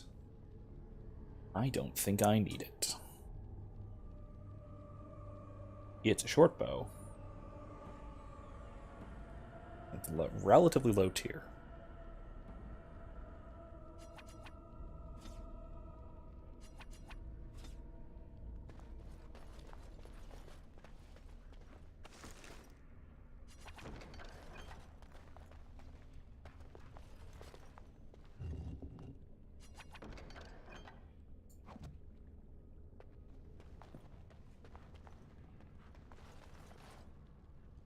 Oh, this is the way through. Through the what looks to be water? That's weird. Very weird. Alright, let's go check this area out first before we do that.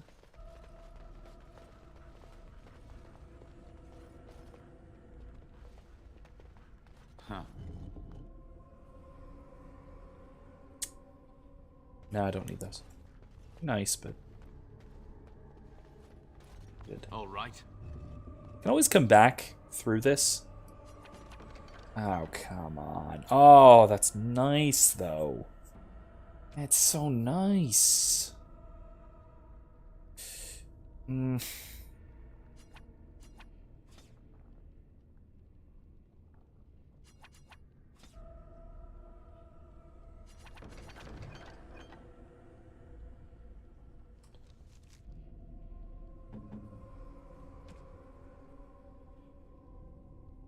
Gloves. Oh, I should take those for...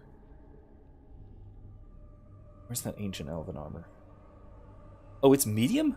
What? Oh, well, I'm probably going to sell that, then. No one uses medium armor in this party. Fire damage. Nature damage, but she does more cold... No, she doesn't. No, she does nature damage. Yeah, so... Yeah, I don't know. Guess not. Let's keep looking. Perhaps I could have a try at that. Sure. Getting some weird lag. Oh, you can't. Oh, well, fine. That's annoying. Do that. Getting weird lag and jitters. Perhaps I could have a try at that. A rune. Just a rune, right?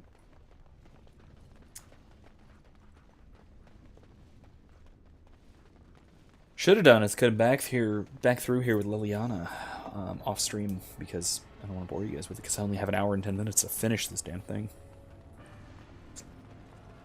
Which honestly I should be able to do. Should be able to finish this. Finally. It's a puddle. Oh, we swim. Okay, guess we're swimming. Oh boy.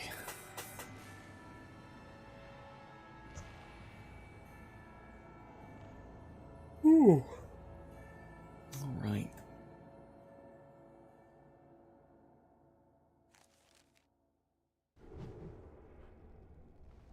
Hopefully we can finish this thing. There's a lot here.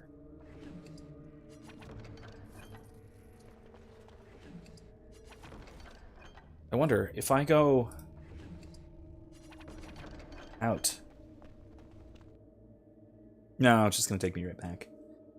I was hoping that would open the map and I could just walk back to the elven camp. But I don't think I can. No. Oh well, that was worth a shot, but no. Alright, it's fine. I'll live.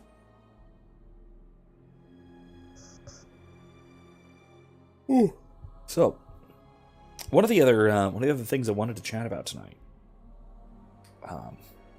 not really related to anything else we've been talking about, but related more so to my class. One of the useful examples that I often use has taken up some new analogical meaning relatively recently.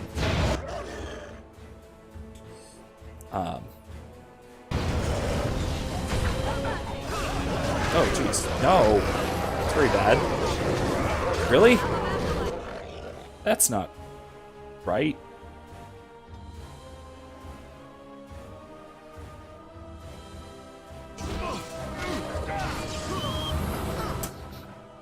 That's...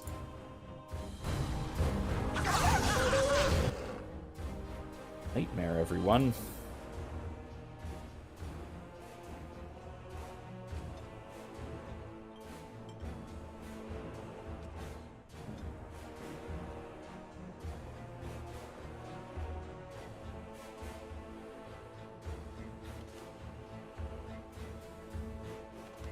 On it.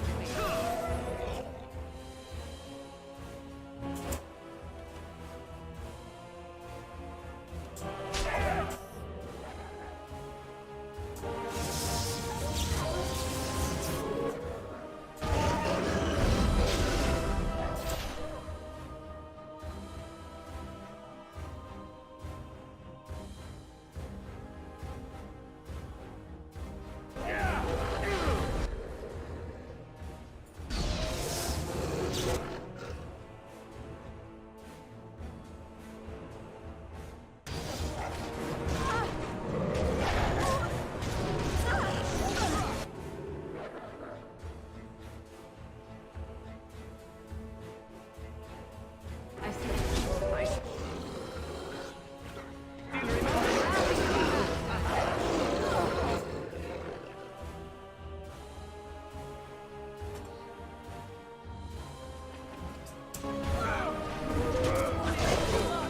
Darn it.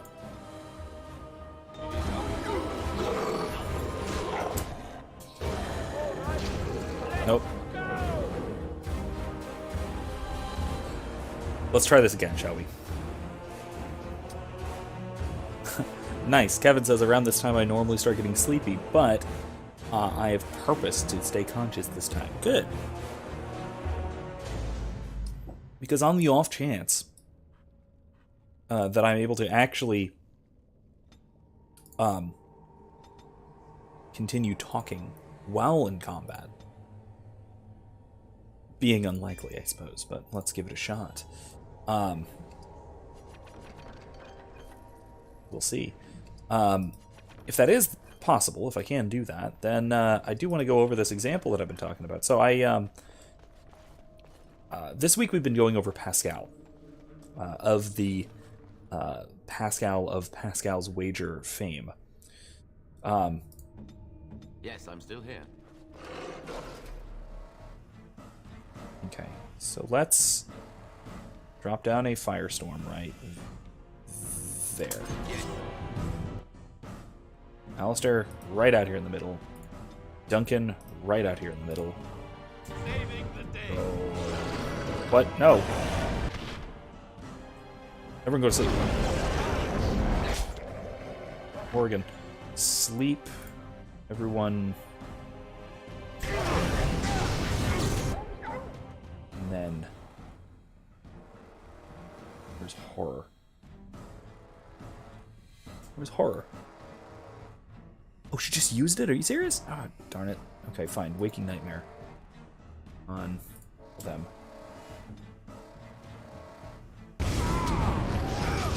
Everybody up. And fireball.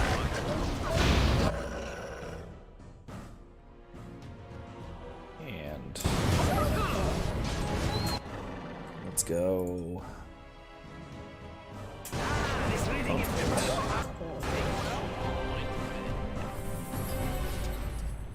Oh, we did it? That was fast. Didn't think that would do it. The firestorm really helped. Anyway, so this is an example from Pascal. So we were talking about Pascal, the wager, and more broadly, what's called the Discourse on the Machine, which is his the section where we get this wager. Let me...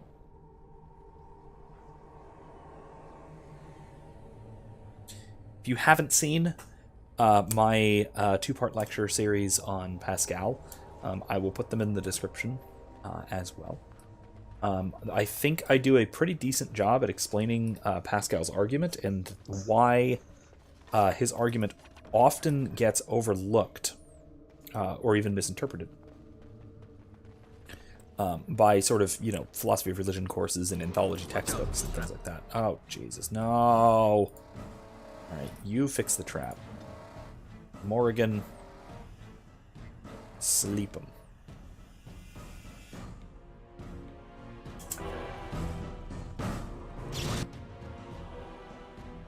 And then...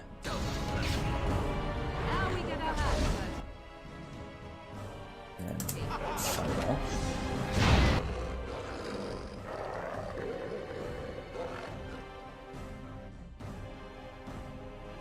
Nah, that's fine. I don't need to do that.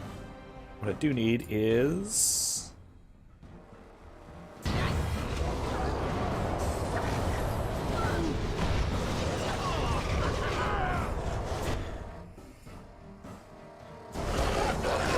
freeze him up.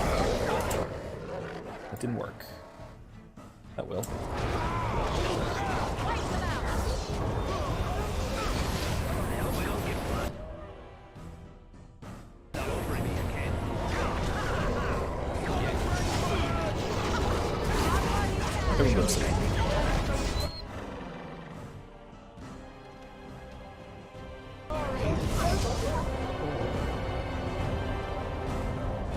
Okay, got him.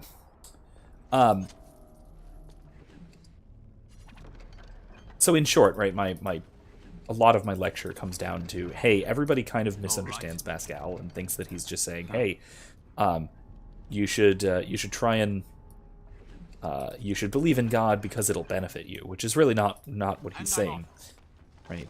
Primarily, what he's saying is that if you can't come to a logical conclusion purely on the basis of reason, right, that God exists, or even if you can, and if you're and you still need convincing, right? Because we're passionate creatures, we're easily distracted, being humans, so we get distracted from things that we know to be true all the time.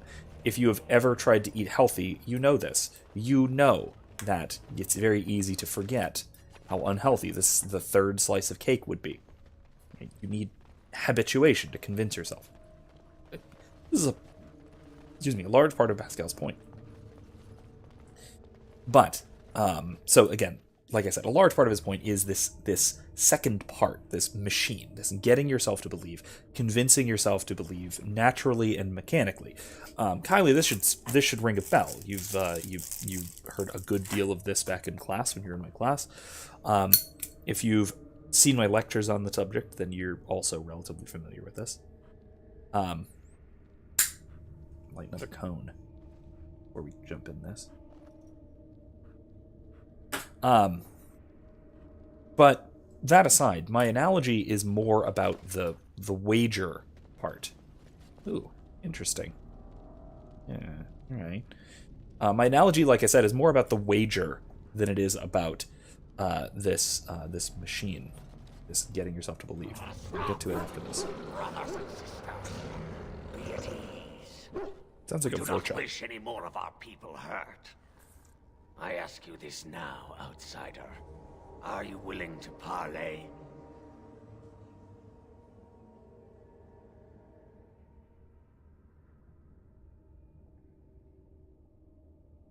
I wish there were a sassy response. I mean, there kind of is, but I wish there were a sassy response, something to the effect of, I've been asking for nothing but that since I walked into this forest, and you've done nothing but attack me. Why are you guys a-holes? But instead, I'll say, we're talking right now, aren't we? So talk. Not with me. I have been sent to you on behalf of the lady.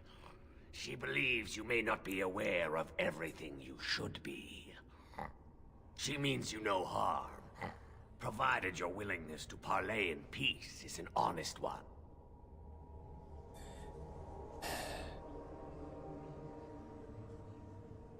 If you're willing to talk, why didn't you earlier? There it is. There's the sassy remark I was looking for. Swiftrunner did not think it would matter. The lady disagrees, and since you have forced your way this far, we must acquiesce to her wishes. Is your lady Witherfang? She is not Witherfang, but she can tell you of Witherfang if you ask. But first, you must agree to parley. Yes, I can do that. Kylie says, yes, I think I remember Pascal a bit. Well, that's at least something. At least I got some knowledge hammered into the minds of some of my students.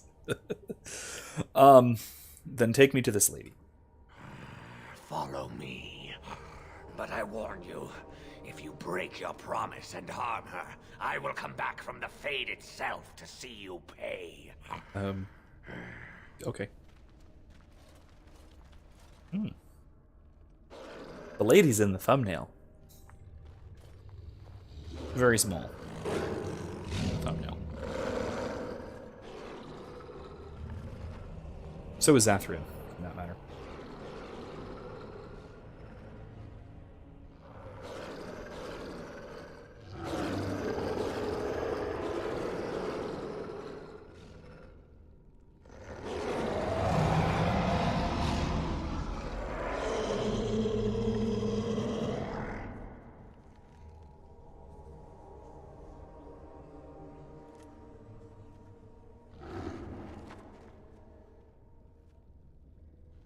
Some kind of fey spirit lady. I bid you welcome, mortal. I am the Lady of the Forest. With unbelievably strategic hair. I'm not going to be that much of an asshole.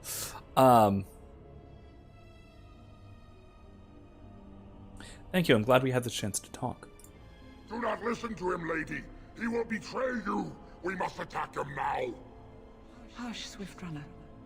Your urge for battle has only seen the death of the very ones you've been trying to save. Is that what you want? No, my lady. Anything but that. And the time has come to speak with this outsider, to set our rage aside. I apologize on Swiftrunner's behalf. He struggles with his nature. You lead the werewolves, do you? Those whom I have helped are very grateful for what I have done for them. I offer them guidance, but I do not command them. No doubt you have questions, mortal. There are things that Zacharian has not told you.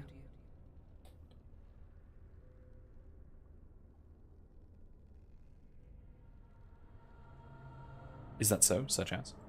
It was Zacharian who created the curse that these creatures suffer. The same curse that Zacharian's own people now suffer. Centuries ago, when the Dalish first came to this land, Convenient. a tribe of humans lived close to this forest. They sought to drive the Dalish away. Zacharian was a young man then. He had a son and daughter he loved greatly. And while out hunting, the human tribe captured them both. The humans tortured the boy, killed him. The girl they raped and left for dead. The Dalish found her, but she learned later she was with child. She killed herself.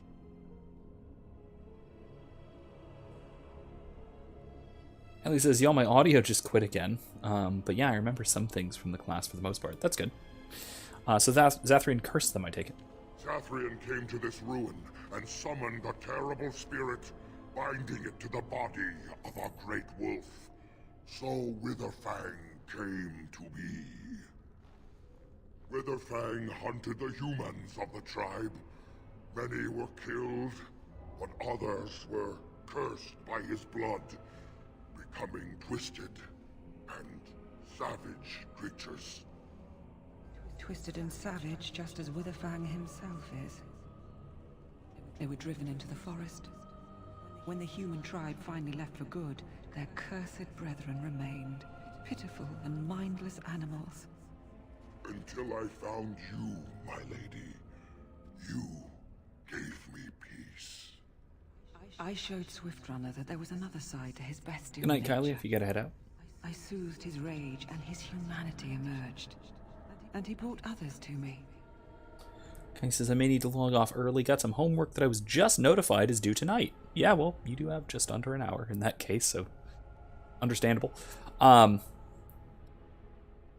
I will pause, though, pause our conversation to talk about the analogy that I was mentioning. So I use this analogy quite a bit. So usually I tend to teach upstairs in whatever building I'm in, including this semester upstairs when I'm on campus.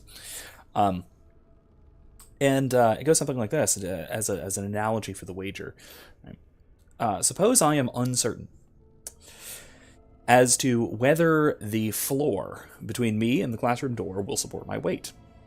It's entirely possible, albeit unlikely, it is possible that the floor will collapse underneath me and I will fall through the floor to my death, and possibly the deaths of others as the building partially collapses. Now, I don't have a way of rationally deciding one way or the other than to try it. Trying it, of course, may lead to this negative consequence, so I'm kind of stuck, so it would seem. And so Pascal's reasoning would go something like this. The pragmatic kind of decision-making process would say, all right, what are my options? I can choose to believe that the floor will hold me, or I can choose to believe that it won't. There is no middle ground. The reason there's no middle ground is because if I choose to withhold belief, what I'm actually choosing is to disbelieve. The same is the case, according to Pascal, with respect to with respect to belief in God. If I choose to withhold belief, I'm effectively believing God does not exist. So then, what are my options? I can choose to act as if the floor will support my weight, act as if I believe, walk across it, go about my day, or fall and die. Those are the options, right? Both are possibilities. I might survive and be just fine, or I might die horribly.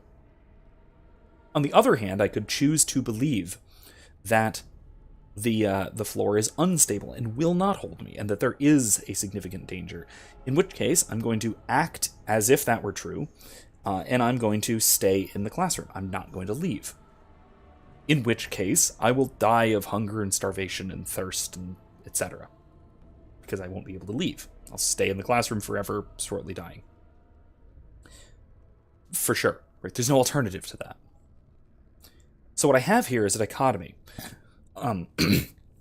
between a possibility of either dying or surviving, on the one hand, if I choose to believe, but on the other hand, guaranteed death. This analogy works for Pascal's wager because on the one hand, we have choosing to believe in God. There is, if we're right, and God does exist, eternal bliss and happiness, union with God in heaven. If we're wrong, okay, we die anyway. But if we choose to not believe, if we choose to disbelieve in God, then we either die or die forever. Eternal separation from God. And so, if we want to give the very, very short and pithy version of Pascal's argument, it would be choose the option which has a chance of survival, which presents a chance of survival. Now, I mentioned briefly in both of my classes today that now this analogy has taken on a heck of a new meaning these days. Given our sort of present and for the last year, realistically, choice presented between staying in place forever and slowly dying, or going out and taking the risk one way or the other. And again, this is especially interesting because I'm friends with Cameron Bertuzzi on Facebook. He's behind the Capturing Christianity YouTube channel. And he posted something and was sort of having a debate in the comments about how we could apply Pascalian pragmatist reasoning to the question of masks and lockdowns and current issues stuff. And it seemed to be that I think his view, I don't want to mischaracterize him, but it seemed to be his view, or the view he was more sympathetic towards, was that there was a significant positive outcome and a minimal negative outcome for choosing to, social distance, wear masks, etc. And so pragmatic decision-making would say, do it. Decide to act as if the coronavirus is deadly. By contrast, I think you could make just as good of a case for the alternative by saying that, yeah, in the one case, you might catch the coof and die, or you might not. Or you might catch it and be fine, or you might not catch it and be fine, or what? There's a chance of survival and a chance of death. If you stay inside, if you social distance forever, you even wear a mask forever, then you and or your society is definitely going to die. Again, I would argue, for reasons I've talked about endlessly for the last year now. And so, again, I would argue that if you're going to follow Pascal-style pragmatic decision calculus, I would argue that you have to conclude that you should take the risk, rather than settling on the alternative that you know will necessarily have bad outcomes. It's a matter of taking the devil it's a matter of whether you take the devil you know or the angel that you don't know whether is fallen or not, so to speak.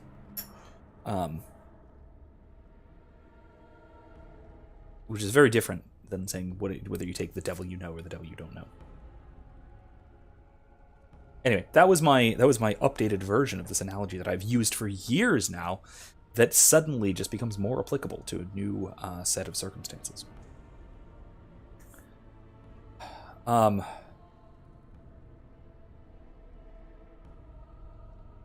These werewolves still seem pretty savage to me.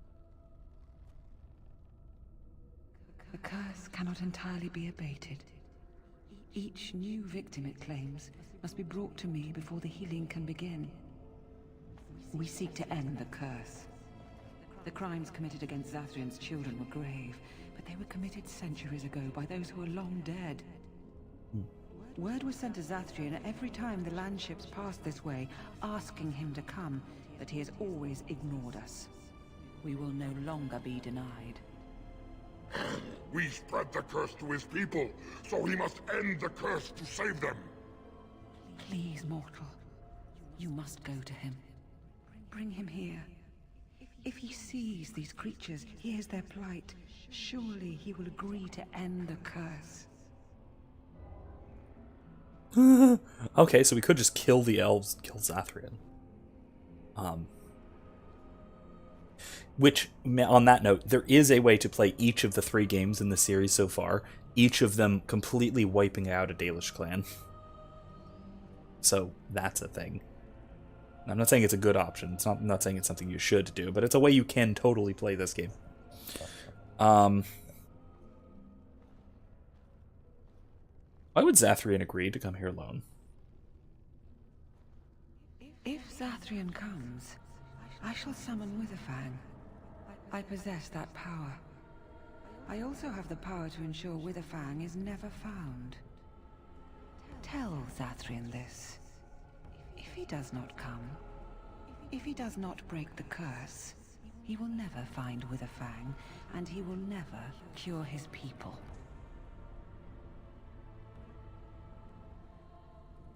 What if there's no way to break the curse? I believe there is. There must be.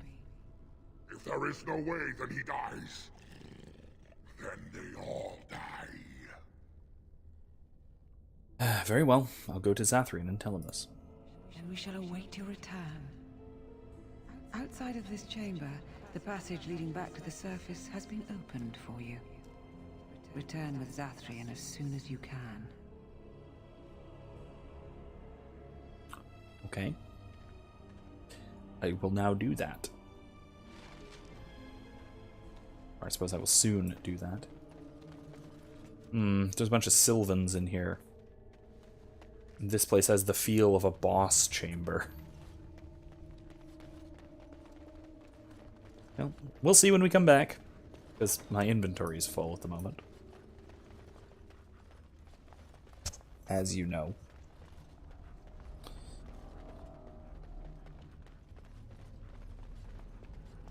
Another treasure pile. I'll come back for it. Don't worry, treasure pile. I'll be back for you. Promise.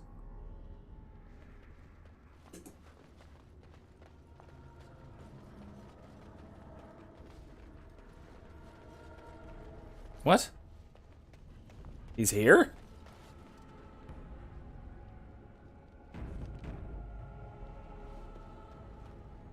Ah, and here you are already.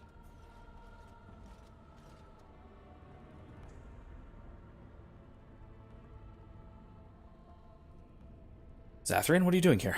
You have carved a safe path through the forest. Safe enough for me to follow, anyhow. He wishes to see if we did his work for him. Is that not why you were here now, sorcerer? Do not call me that, witch. I am keeper of this clan, and have done what I must.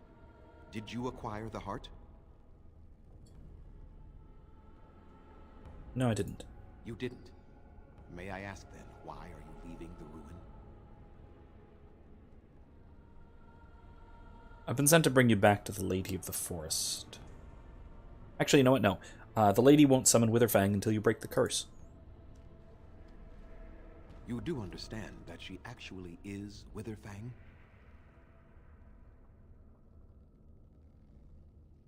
I thought Witherfang was a male wolf. She is the powerful spirit of this ancient forest that I summoned long ago and bound in the body of the wolf. Her nature is that of the forest itself. Beautiful and terrible, serene and savage, maiden and beast. She is the lady and Witherfang both, two sides of a single being. The curse came first from her.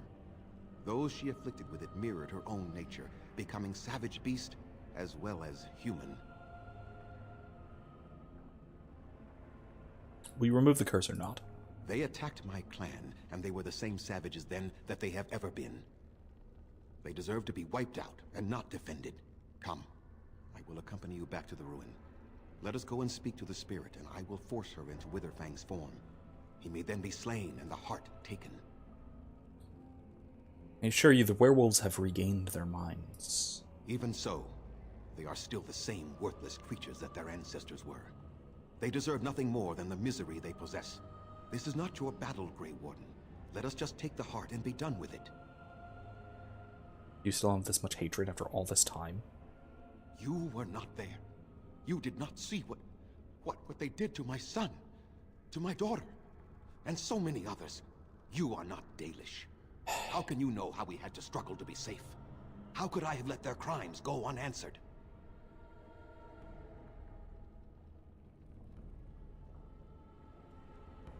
So your answer is to let them suffer forever? Tell me, if you held your own daughter's lifeless body in your arms, would you not also have sworn an eternity of pain on those who did such to her? I might have, but who's being punished now? Very well. You wish me to go and talk? I will do so. But what if it is only more revenge they wish? Will you safeguard me from harm? I will unless you attack first. I fail to see the purpose behind this, but very well. It has been many centuries now. Let us see what the spirit has to say. We are here to keep the peace. Neutral third party. That's what Grey Wardens are very good at. At least should be. Just got a vine creeping up her crack. That's not right. So here you are, spirit. She is the Lady of the Forest. You will address her properly. You've taken a name, spirit? And you've given names to your pets? These beasts who follow you? It was they who gave me a name, Zacharian. And the names they take are their own. They follow me because I help them to find who they are. Who they are has not changed from whom their ancestors were. Wild savages, worthless dogs. Their twisted shape only mirrors their monstrous hearts. He will not help us, lady. It is as I warned you. He is not here to talk. No, I am here to talk, though I see little point in it. We all know where this will lead. Your nature compels it, as does mine. It does not have to be that way. There is room in your heart for compassion, Zacharian. Surely your retribution is spent. My retribution is eternal, spirit. As is my pain. This is justice, no more. Are you certain your pain is the only reason you will not end this curse? Have you told the mortal how it was created?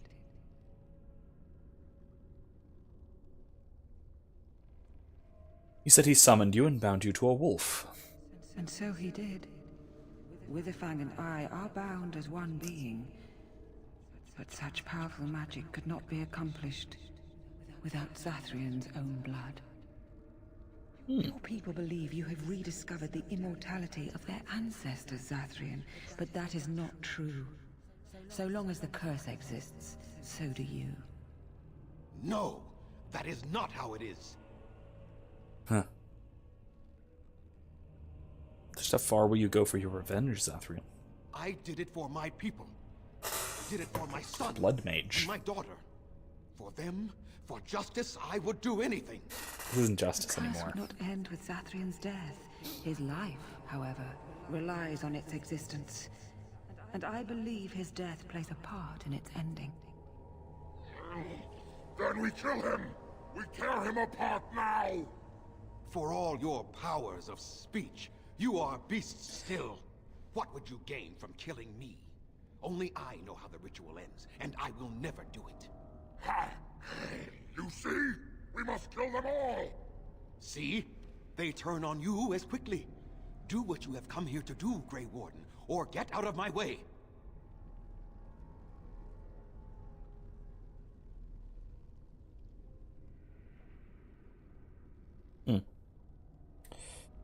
I mean, okay, so to be fair, it was hardly could be called justice even initially. Initially it was vengeance. Now it's scapegoating. He's attacking in an ongoing way what we can see is personal gain, as well as rage. People who were not responsible for the initial harm done. So it's not even properly speaking vengeance. It's just blind, misdirected rage at this point. I don't care, Zathra.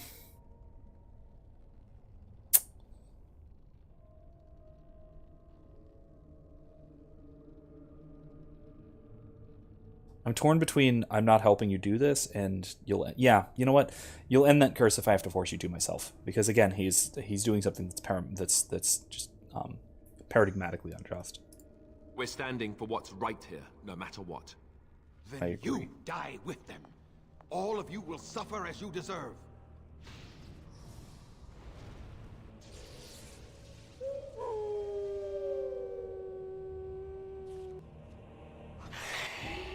Oh look, he summoned shades, because of course he did.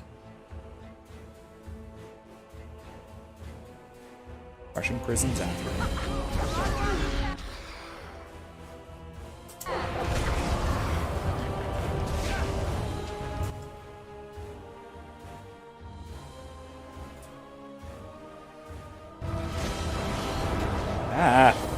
Really?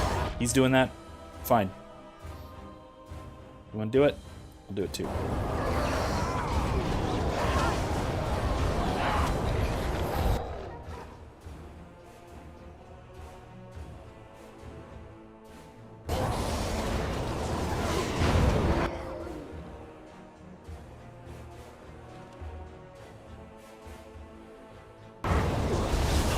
Oh! Okay. Let's try this again. Let's try this again. I need Firestorm immediately.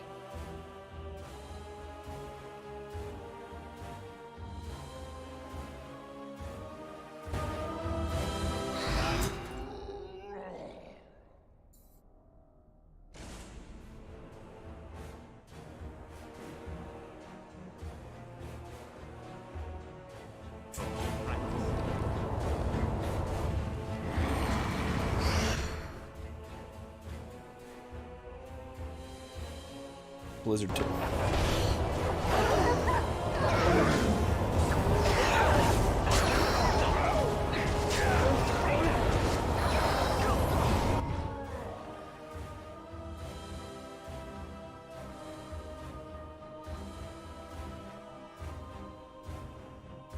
And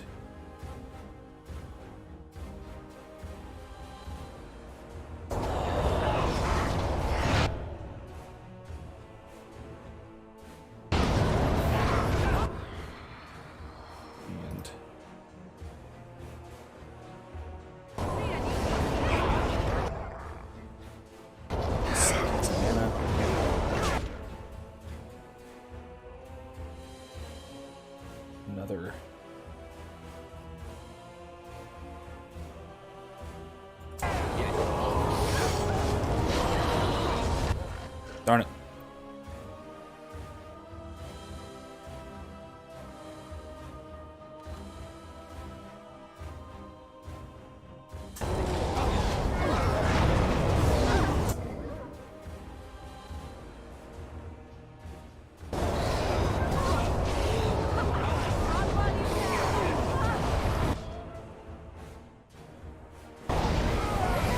Ah, crap. Okay, that's not good.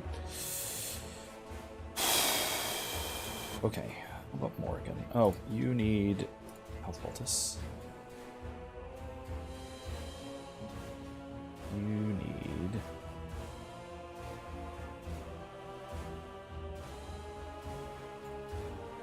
sleep.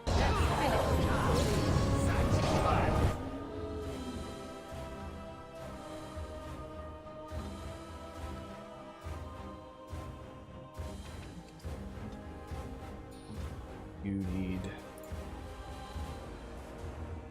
smite. I am ready.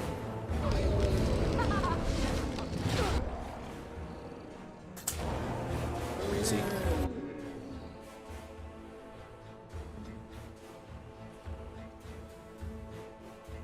What's this?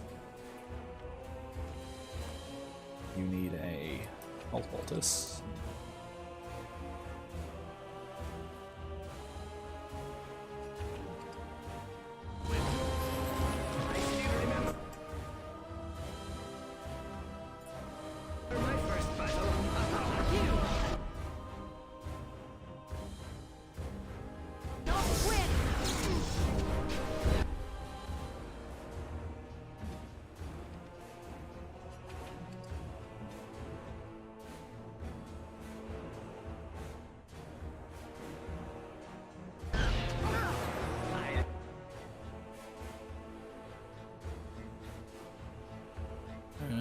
Sleep or sleep?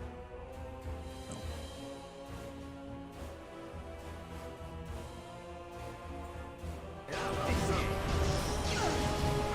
Oof.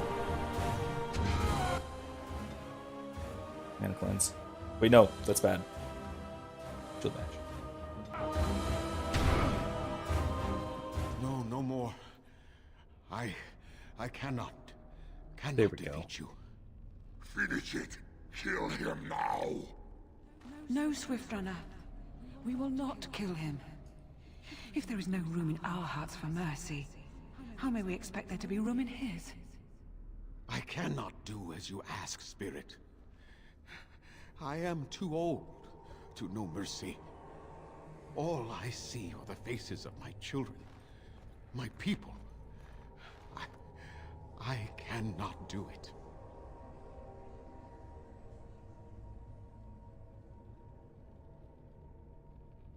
Would you really let your clan die for this? Perhaps I have lived too long. This hatred in me is like an ancient, gnarled root. It has consumed my soul. What of you, Spirit? You are bound to the curse just as I am? Do you not fear your end? You are my maker, Zacharian. You gave me form and consciousness where none existed. I have known pain and love, hope and fear, all the joy that is life. Yet of all things I desire nothing more than an end. I beg you, Maker, put an end to me. We beg you, show mercy.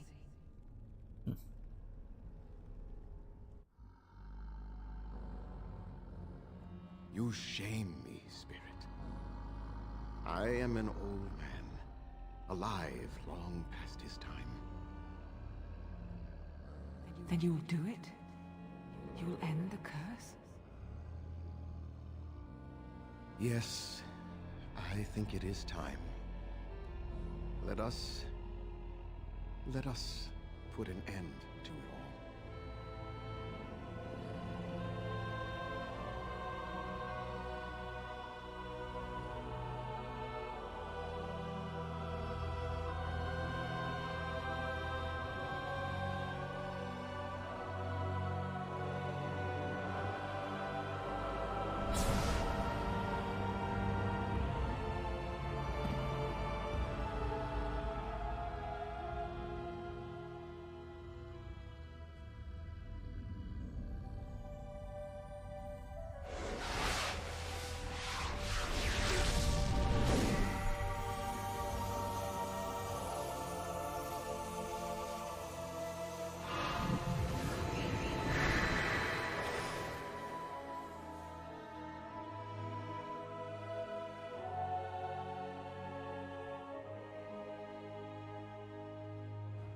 It's over. She's gone, and we're human. I can scarcely believe it. This is this whole quest is a lot about sort of suicide, particularly suicide before or as an alternative to a bad life. And in some cases, at least the case of the lady and of Zacharian, you can see that as, I would say, substantially different from what we saw with the elf turned werewolf outside. With her outside, the werewolf, it was just pain. It was pain that could be alleviated ultimately, but wasn't. She refused. In this case, the spirit that was the Lady of the Forest was unnatural, something that was bound in form, that should not have been, naturally speaking. Spirits in Dragon Age are incorporeal. They're fluctuant. They fluctuate by nature. But Zacharian bound it to this form. And in doing so, he gave himself unnaturally long life as well, bound himself to this curse through, again, unnatural means. So these are starkly different in a way that, you know, we don't see. Clearly, the game's trying to make a thematic thing here of suicide before as a way of escaping something terrible. But I think that we can make an important distinction between suicide as kind of fleeing from something terrible, which is a lot of how classical philosophy, even going back to Aristotle, saw it. Stoics aside, it's kind of a type of fleeing from one's problems rather than confronting them, valuing life lower than freedom from pain. We should value life above particular experiences of life. But that's very different from the Lady of the Forest and her soliloquy there at the end, as well as Zacharian. This even applies to the entity, the ancient elf in the gemstone, all of which were, we could say, euthanized, right? But that it was really a kind of ending of the unnaturally long life that they had stolen for themselves. It was a kind of giving back, relinquishing what they had held on to for so long. And in each case, realizing that they were wrong to have done it in the first place, wrong to have tried to, in Zacharian's case, hold on to eternal life, in the ancient elves' case, wrong to hold on to life and flee from this fight at such cost, and in the spirit's case, wrong to hang on to this particular mode of being when it's not natural to oneself. That this is a very, very different kind of thematic message than what we see with, say, the werewolf at the beginning, who didn't want to be in pain. That's all. And again, as I said at the time, we were on our way to try to lift the curse. We were trying as best we could to lift the curse, and as we see here, we would have succeeded, and she would have lived had she not attacked us. But I think the game is trying to sort of tie those together too closely when they're actually very, very distinct. Anyway, on a lighter note, Erica says, well, that quest got spoiled in our D&D game. Yes, so I was, that's why I have a Zacharian card down here. I showed last week, you guys have seen it, that Zacharian, I was going to have basically something like this quest be in our Curse of Straw D&D game, when it had more to do with fey creatures and fey spirits. I may still put it in later. it'll be long enough that, and I'll probably change some of the details, but it'll be obviously somewhat similar. Somewhat similar, at least. Because again, I think it's a really, really good quest. It's really fascinating, and it's one of those impossible situations that Zacharian, in this case, placed himself and his people and the humans and the werewolves and the spirit into. And so to get out of it, he had to get his comeuppance, essentially. He had to pay for his mistake. But yeah, this was going to, and I don't know if it still will. It might still be a good quest to do, and we might still go for it. But this is going to be a quest I was going to put in front of our D&D group. See how they handle a similar situation. It may still work out, and it might still be good. I'm curious to see, like, looking at the situation, how you think, if you want to bring up in the chat, how you think either Sable would handle it, or the other characters, or the party as a whole, or whatnot. Anyway. So what are you going to do now? We'll leave the forest, I suppose. Find other humans, see what's out there for us. It should be quite interesting, don't you think? Thank you. We'll never forget you. Alright.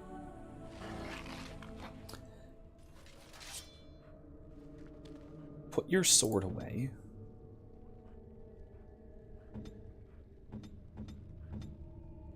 Alright, some other people are injured, so...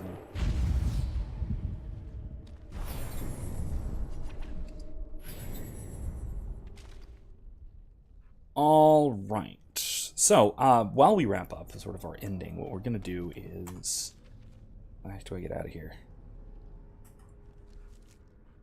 It's that way. More treasure. Oh my gosh. I need to go back to the,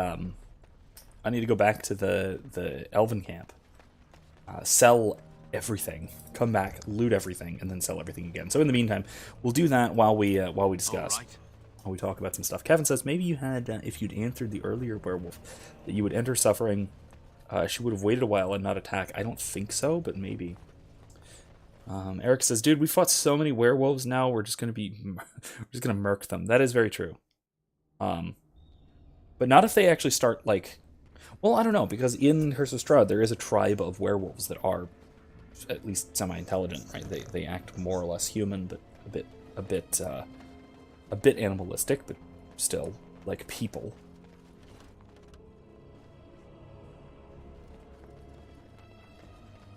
Savage people, but people nonetheless. Herika says, I mean, if they start off talking, maybe Sable wouldn't immediately try to murder them, but the rest of the party is not as morally developed as her. You're not wrong. You're not wrong at all, sadly. Oh, I should have just gone to... Heck, should have gone to my camp. There's a fight? No. Maybe. I'm wondering if it turned into a, what? Oh, bandits. Which one does oh!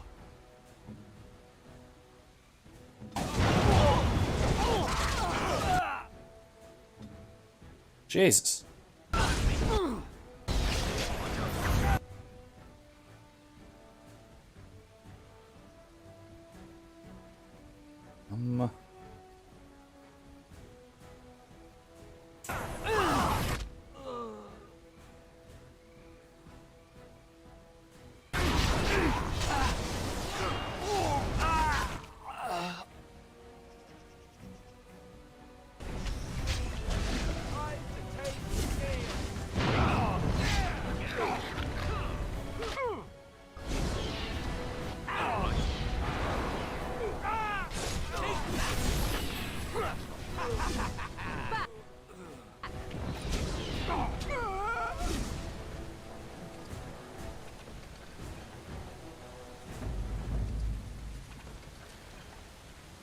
Right.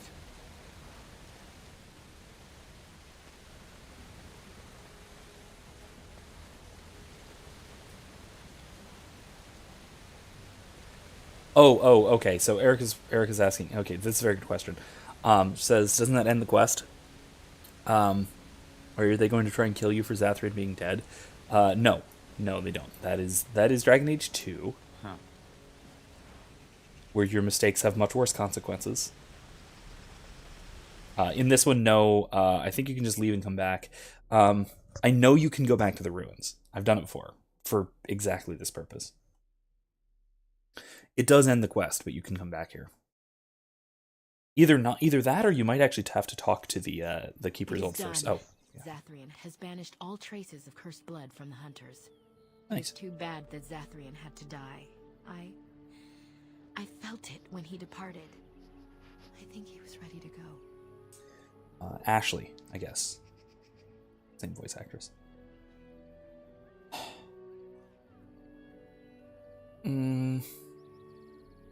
Let's let her keep her delusions.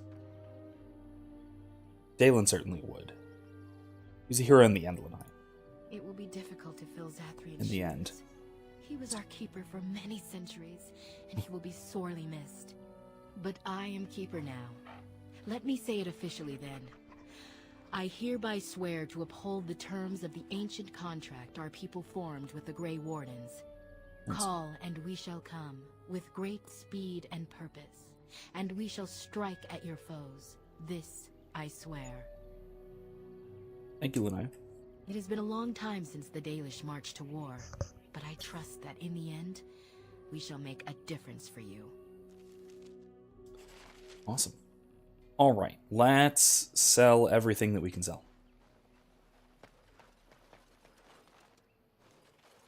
We are working hard to make enough equipment for all of the hunters. Our armaments will be superior to anything else you find on the battlefield. I'd like to barter. I am no merchant, but I have plenty that you may need. I'm no merchant, but I will give you coin for everything that you have.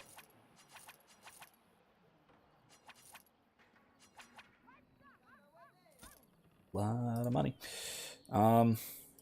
Medium.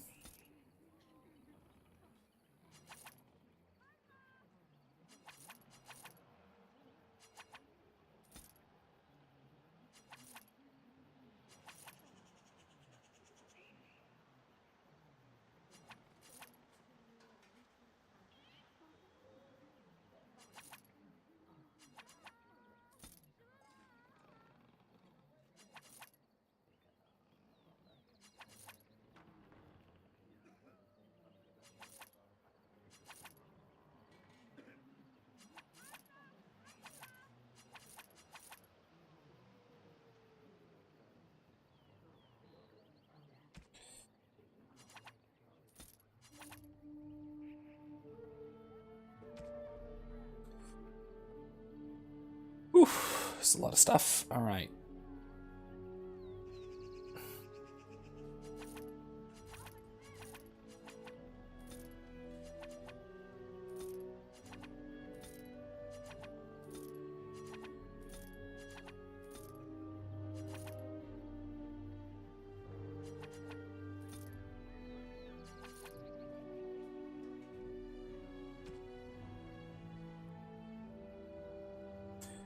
Ooh, all right. That's a lot of stuff. I think we need to buy. I should get that. Lyrium potions. Have any lyrium? New? No.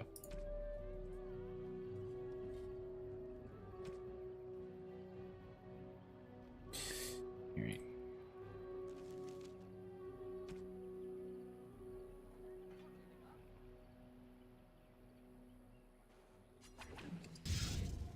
All right. Then actually, let's turn this quest in first. Eric says, yeah, I know about the werewolf den, but depends on other NPCs waylaying us with info before we start a werewolf genocide. Lol. Yeah, that is true. Although if you run in and, you know, happen across children who happen to be werewolves, that might change mind. But just saying. I mean, hopefully. Just like we don't even go into the den and just kill them as we're wandering around. How are we going to find out until we actually get in there and mop up? If that happens, Sable will feel really bad, but I doubt others will care much, especially Farron. Werewolf heads equals money. Yeah, true enough as well. We are working hard to make enough equipment for all of the hunters. Find some ironbark. Truly? Let me see. Yes, that is indeed ironbark, and a substantial quantity of it as well. Well done. An agreement is an agreement, and I will craft something from this wood for you. What would you like? A bow, or perhaps a breastplate? But one of those staves behind you. Oh.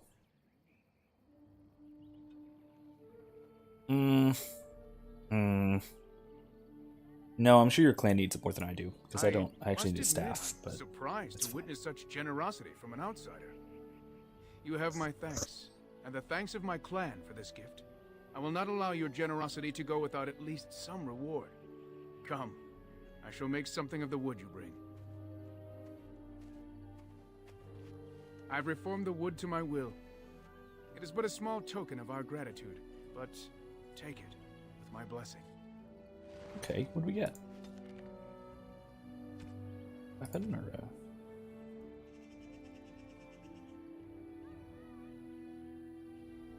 what was it? Oh. Ooh, detour resistance. Maybe.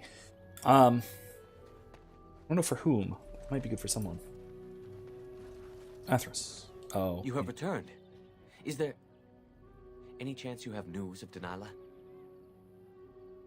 I do. You have news? Have you found her? Are you certain?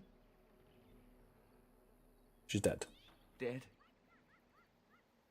What happened to her? Was it as I thought?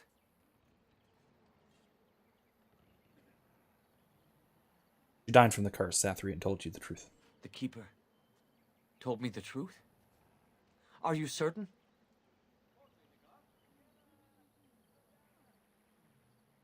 Absolutely. She sends you her love as well. Oh. I see. At least she is at peace. Here is the amulet, as I promised. Now I should go and make arrangements. I must mourn my wife as is proper. Dareth Shiron, fare you well.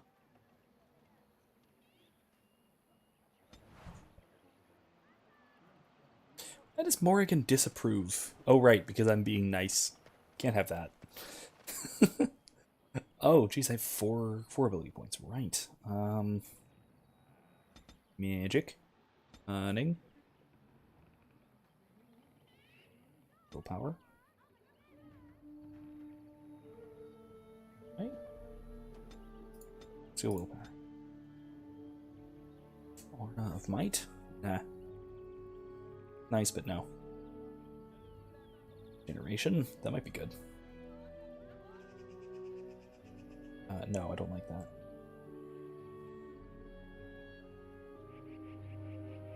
Let's start up the lightning tree, shall we?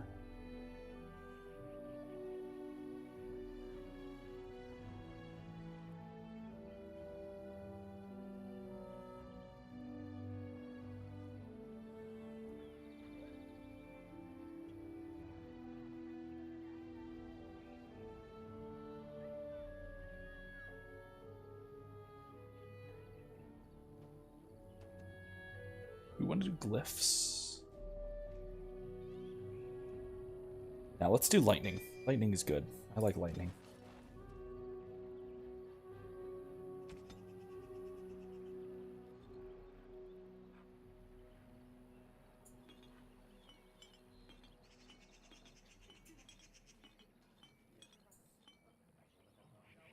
Crap.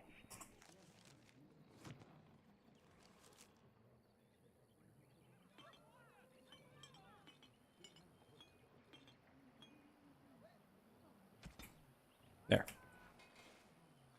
All right, now back to the ruins. Well, we've still got like 10 minutes or so. Let's loot everything. Was the Tower of Magi everything you thought it would be? Abominations running rampant, Templars ready to slaughter every mage in sight.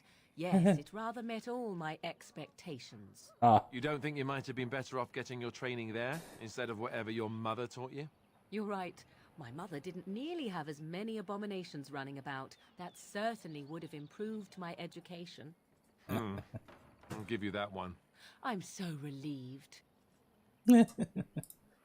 Rude, but I love it. Alright, let's go back here. Brecilian Ruins. I really hope it doesn't put me out. Oh, it's going to put me out at the beginning, isn't it? No, that's fine. That's where it's supposed to be. Just go in the back way. What? That's in the fade. What's that in the fade? That's weird. I don't remember that. You're vision awake. or cutscene or whatever. Did you feel it too? It was like the archdemon saw us. Saw us! What does that mean? I think... Wait. Did you hear that?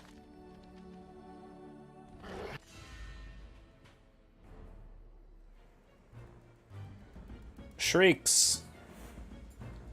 Let's frost everything.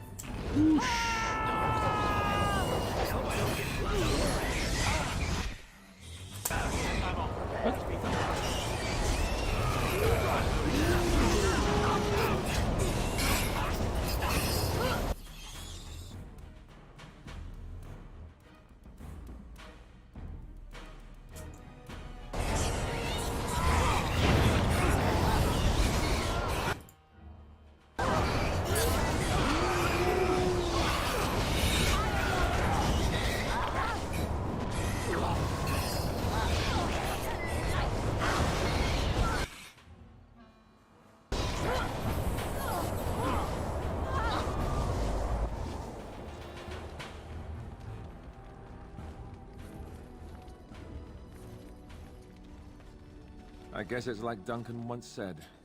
Huh. We can sense them, and they can sense us. We'd best be more careful from now on. This camp isn't safe any longer. What will they send next? Darkspawn tax collectors? All right. Fortification should be built around the camp. Yeah, can't get a bloody night's rest. How unnerving. It will be more difficult to sleep here now. What, no trap? No ambush? Huh. Some assassins.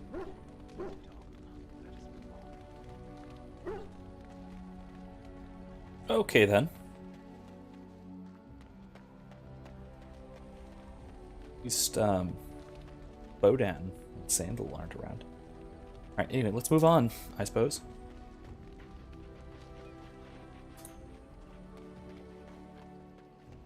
Actually, you know what? I'll do the looting on my own for the moment. Before we wrap up, let me give off some of these gifts we have, because that's a thing to do on stream.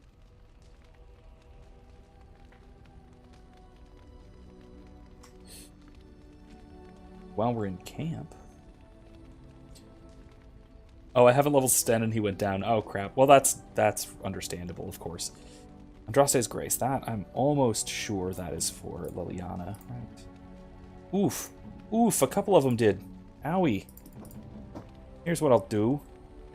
I'm just going to Cleansing Aura so everybody can feel better.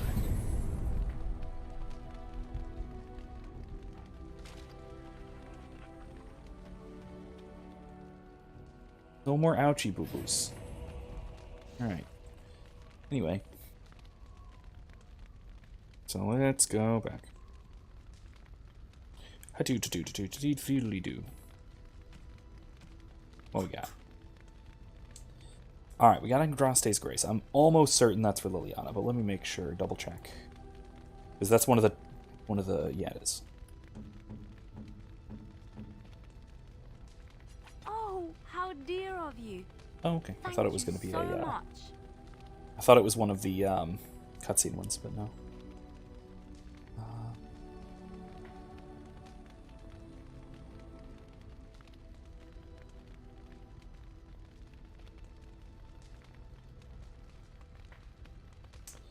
Silver Medallion is for Morrigan.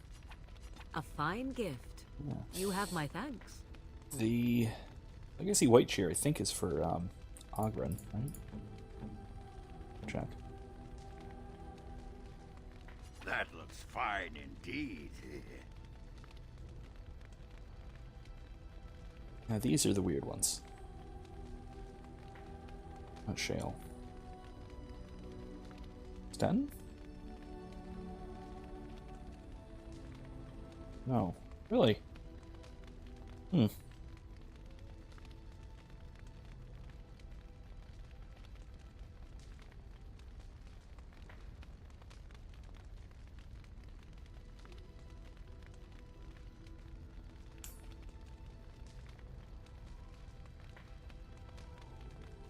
Well, I mean, the oxbone I know is for dog. Where's Duncan? What? Where's Duncan? Why can't I give it to Duncan? That's dumb.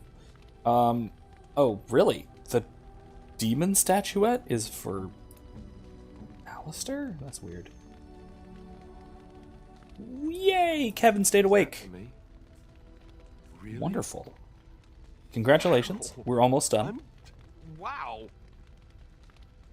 Don't overreact, buddy. Alright. What about the fancy scroll and the painted skyball? Win? It's win.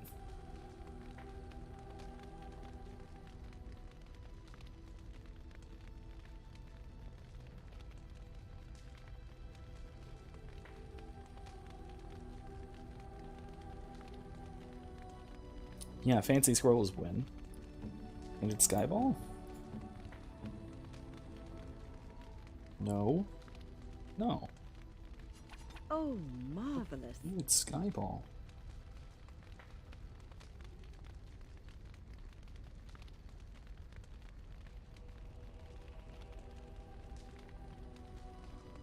Oh, it's just generic. Okay, it's for anyone. So I might as well give it to Win. She needs some friendship. Okay, all right. Well, that's about all the time we have. In between now and next time, I'm going to head back, pick up all of our treasure, sell off a bunch of our loot and all that fun stuff, all the boring things that we can do off stream. In any case, that is all the time we have for this stream tonight. So it is looking like we should be on track for both a Monday and a Thursday stream next week for Holy Week. During the last minute of it, blessed feast of the Annunciation to everyone, the anniversary, the most important date in history, in multiple ways, in basically every way. All right. Never mind. Never mind that. But again, blessed feast of the Annunciation to everyone. In looking forward to Palm Sunday and Holy Week, and I will see. I guess I will see everybody once again on Monday for probably the penultimate episode of our Mass Effect 3 stream. The second half of which I'll chat with some of you guys on Discord, see if anyone would be interested in playing some multiplayer with me. That might be a good time for part of it, because again, the main story quest that we would be doing is not going to take the whole night, and I want to leave a full 3-hour stream for the last mission. So it is looking like we just got 2 more of those, and that'll be Monday and the next Monday. So that's all I've got for tonight. Thank you all once again for joining me, and I will see you all next time. Good night.